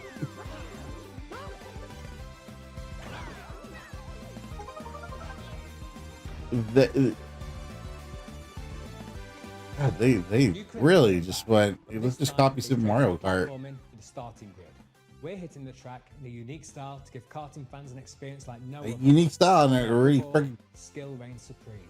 With Super Ukulele Kart, we're building a racing game that rewards They didn't even- with its many mechanics, tracks, items, and perks. This isn't just a Sunday drive. It's a high-speed, high-skill, pixel-perfect racing showdown. Think of it as the definitive competitive karting adventure. It's just a touch more lizard and bat than your usual Grand Prix. At Platonic, our goal has always been to inject a bit of that classic fun and character-driven magic back into the industry. We might be a small team, but we've got a lot of history between us, and as huge karting fans ourselves, we can sense when sometimes things have drifted too far from much of what we believe made those experiences so fun in the first place.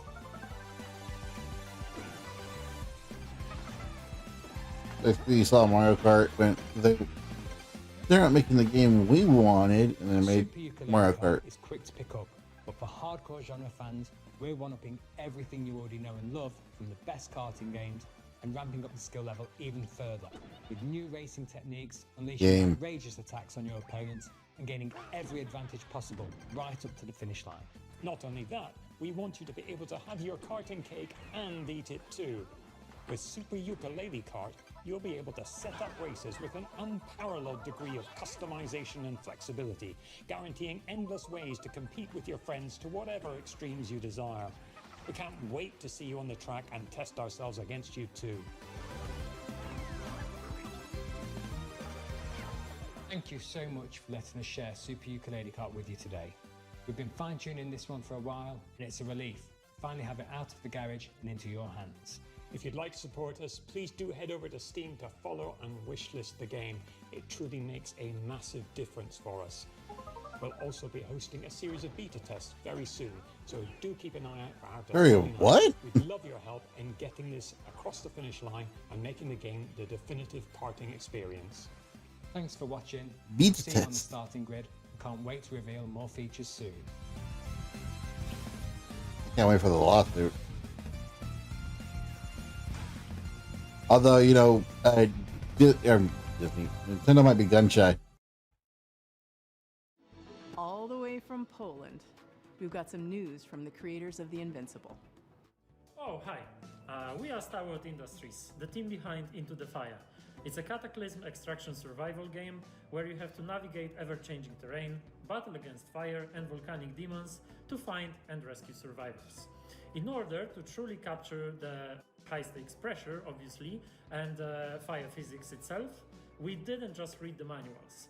We took part in a fire safety training and participated in professional research sessions, and honestly, we are probably the most fire-ready team in the whole industry.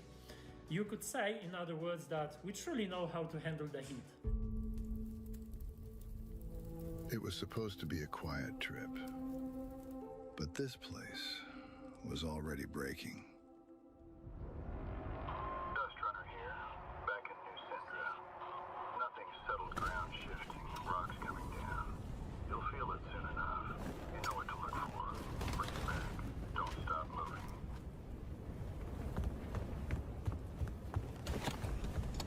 Every time we go out there, the island takes a little more. More ground, more paths, more people. And the fire brought more than ash.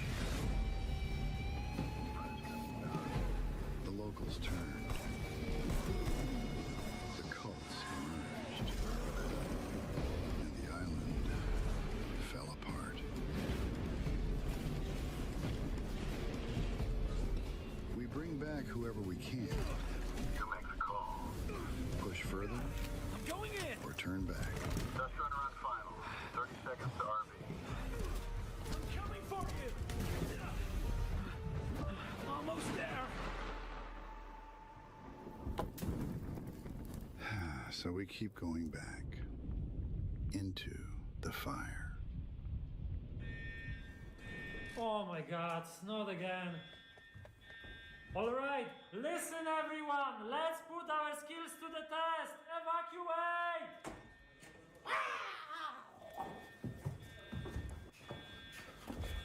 No, wait, I gotta put this back.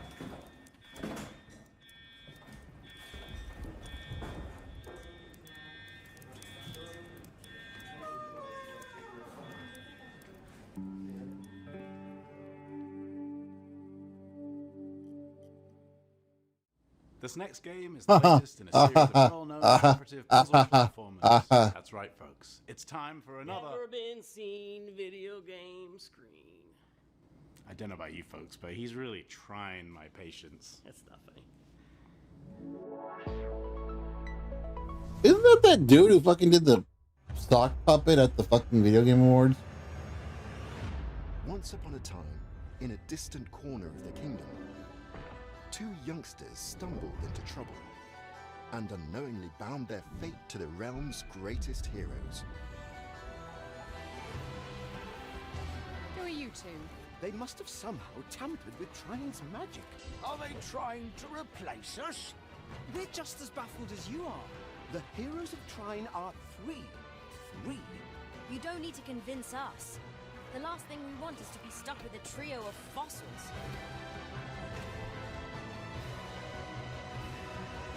Here goes. Hold on, everyone. Watch out! Don't underestimate us. That's right.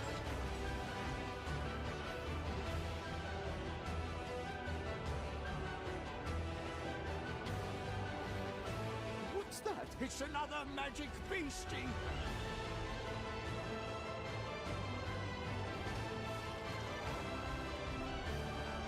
The more they traveled together, the clearer it became that the young siblings had been keeping secrets.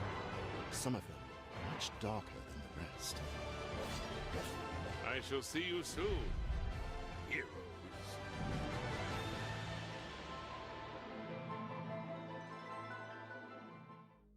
Put on your detective caps for our next title. Italian developer LKA is known for their atmospheric, character-driven games like Martha is Dead. Their third entry, When Sirens Fall Silent, looks like it's going to be an upgrade of everything they do best. I can't wait to dive into the mystery on this one. Check out When Sirens Fall Silent.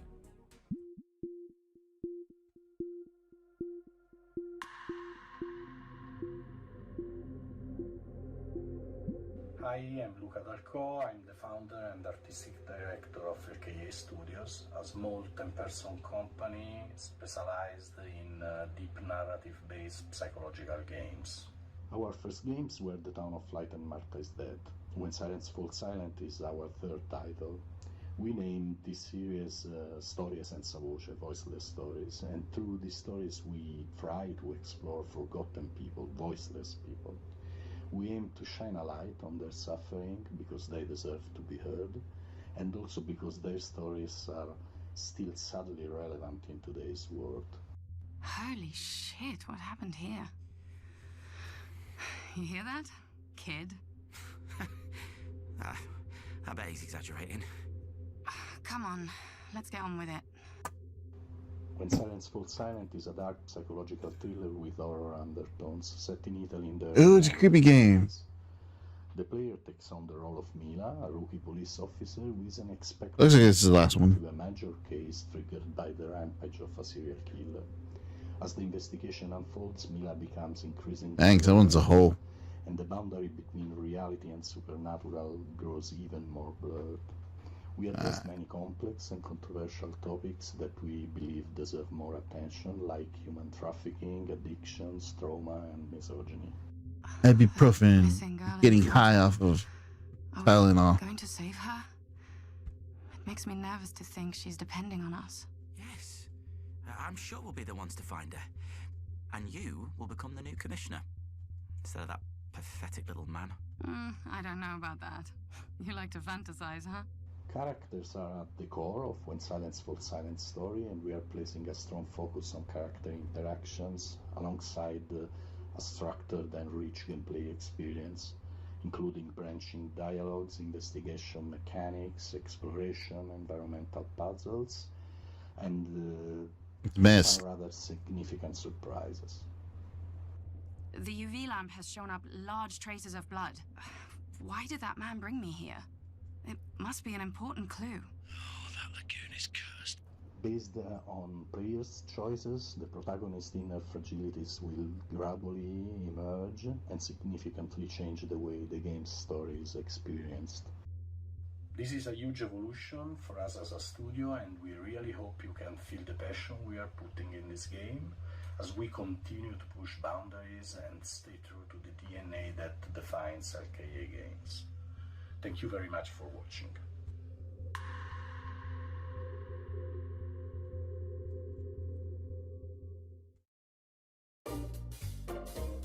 Well, that's our show. Thanks for watching. Thanks to all our sponsors for making this. Oh, it is that. Thanks to all the developers for making and sharing their games. I'm pretty sure, right? Tim Shepard's the guy who did the fucking sock puppet shit.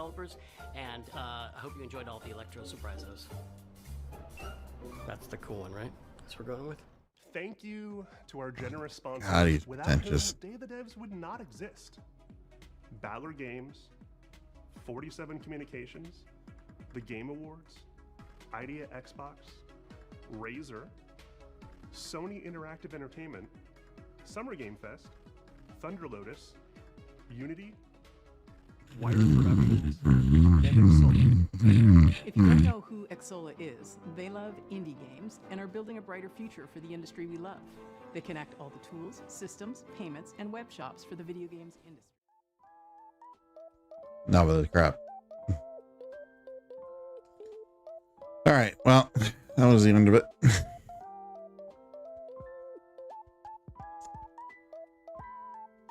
The end, you just kind of lost me because the indie games are very much indie games.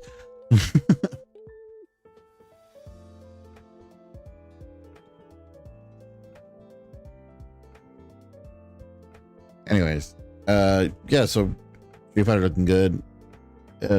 I'm hoping they don't screw up FIFA. Like, what am I trying to say here? I lost my train of thought because, like, I was just sort of watching the indie games. It was just like, I don't need the life story of everybody who's doing the game. Oh, this has been such a passion project for me. Like, dude, it's a passion project for every indie developer. Just tell us about the game. I don't want to hear about your life.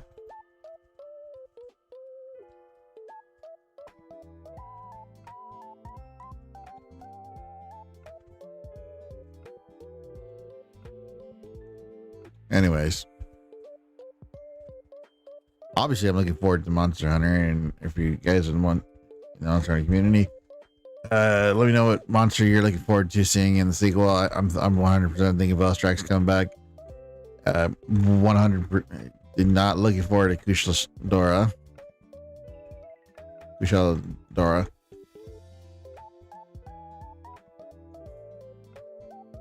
But let's see. I mean,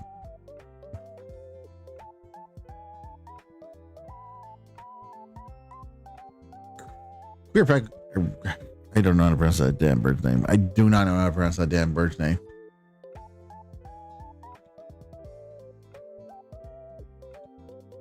That one seems pretty likely because it seems like it's the same body mold.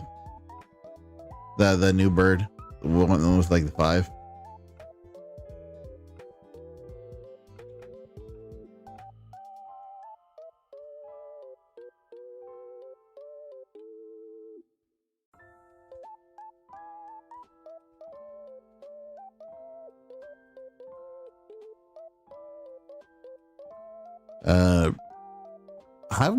We haven't played Resident Evil. I should play Resident Evil 2.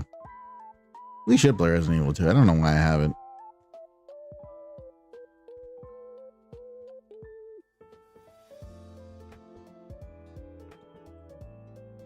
Also, we're definitely going to do some pod racing.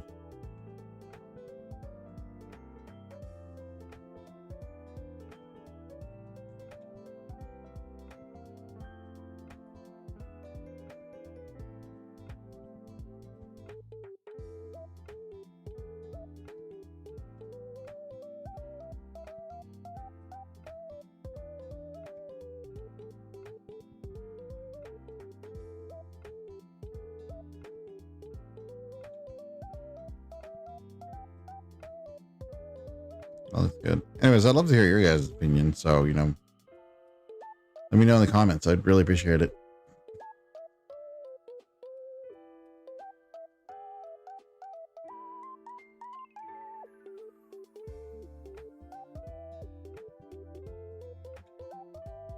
Anyways, I'll see you guys next time. Thank you so much for joining us. We were going to do some Batman, but it's already like tomorrow. So I'm kind of tired of myself. Plus, I did an extremely long workout today, and apparently it's hit me more harder than I thought. So,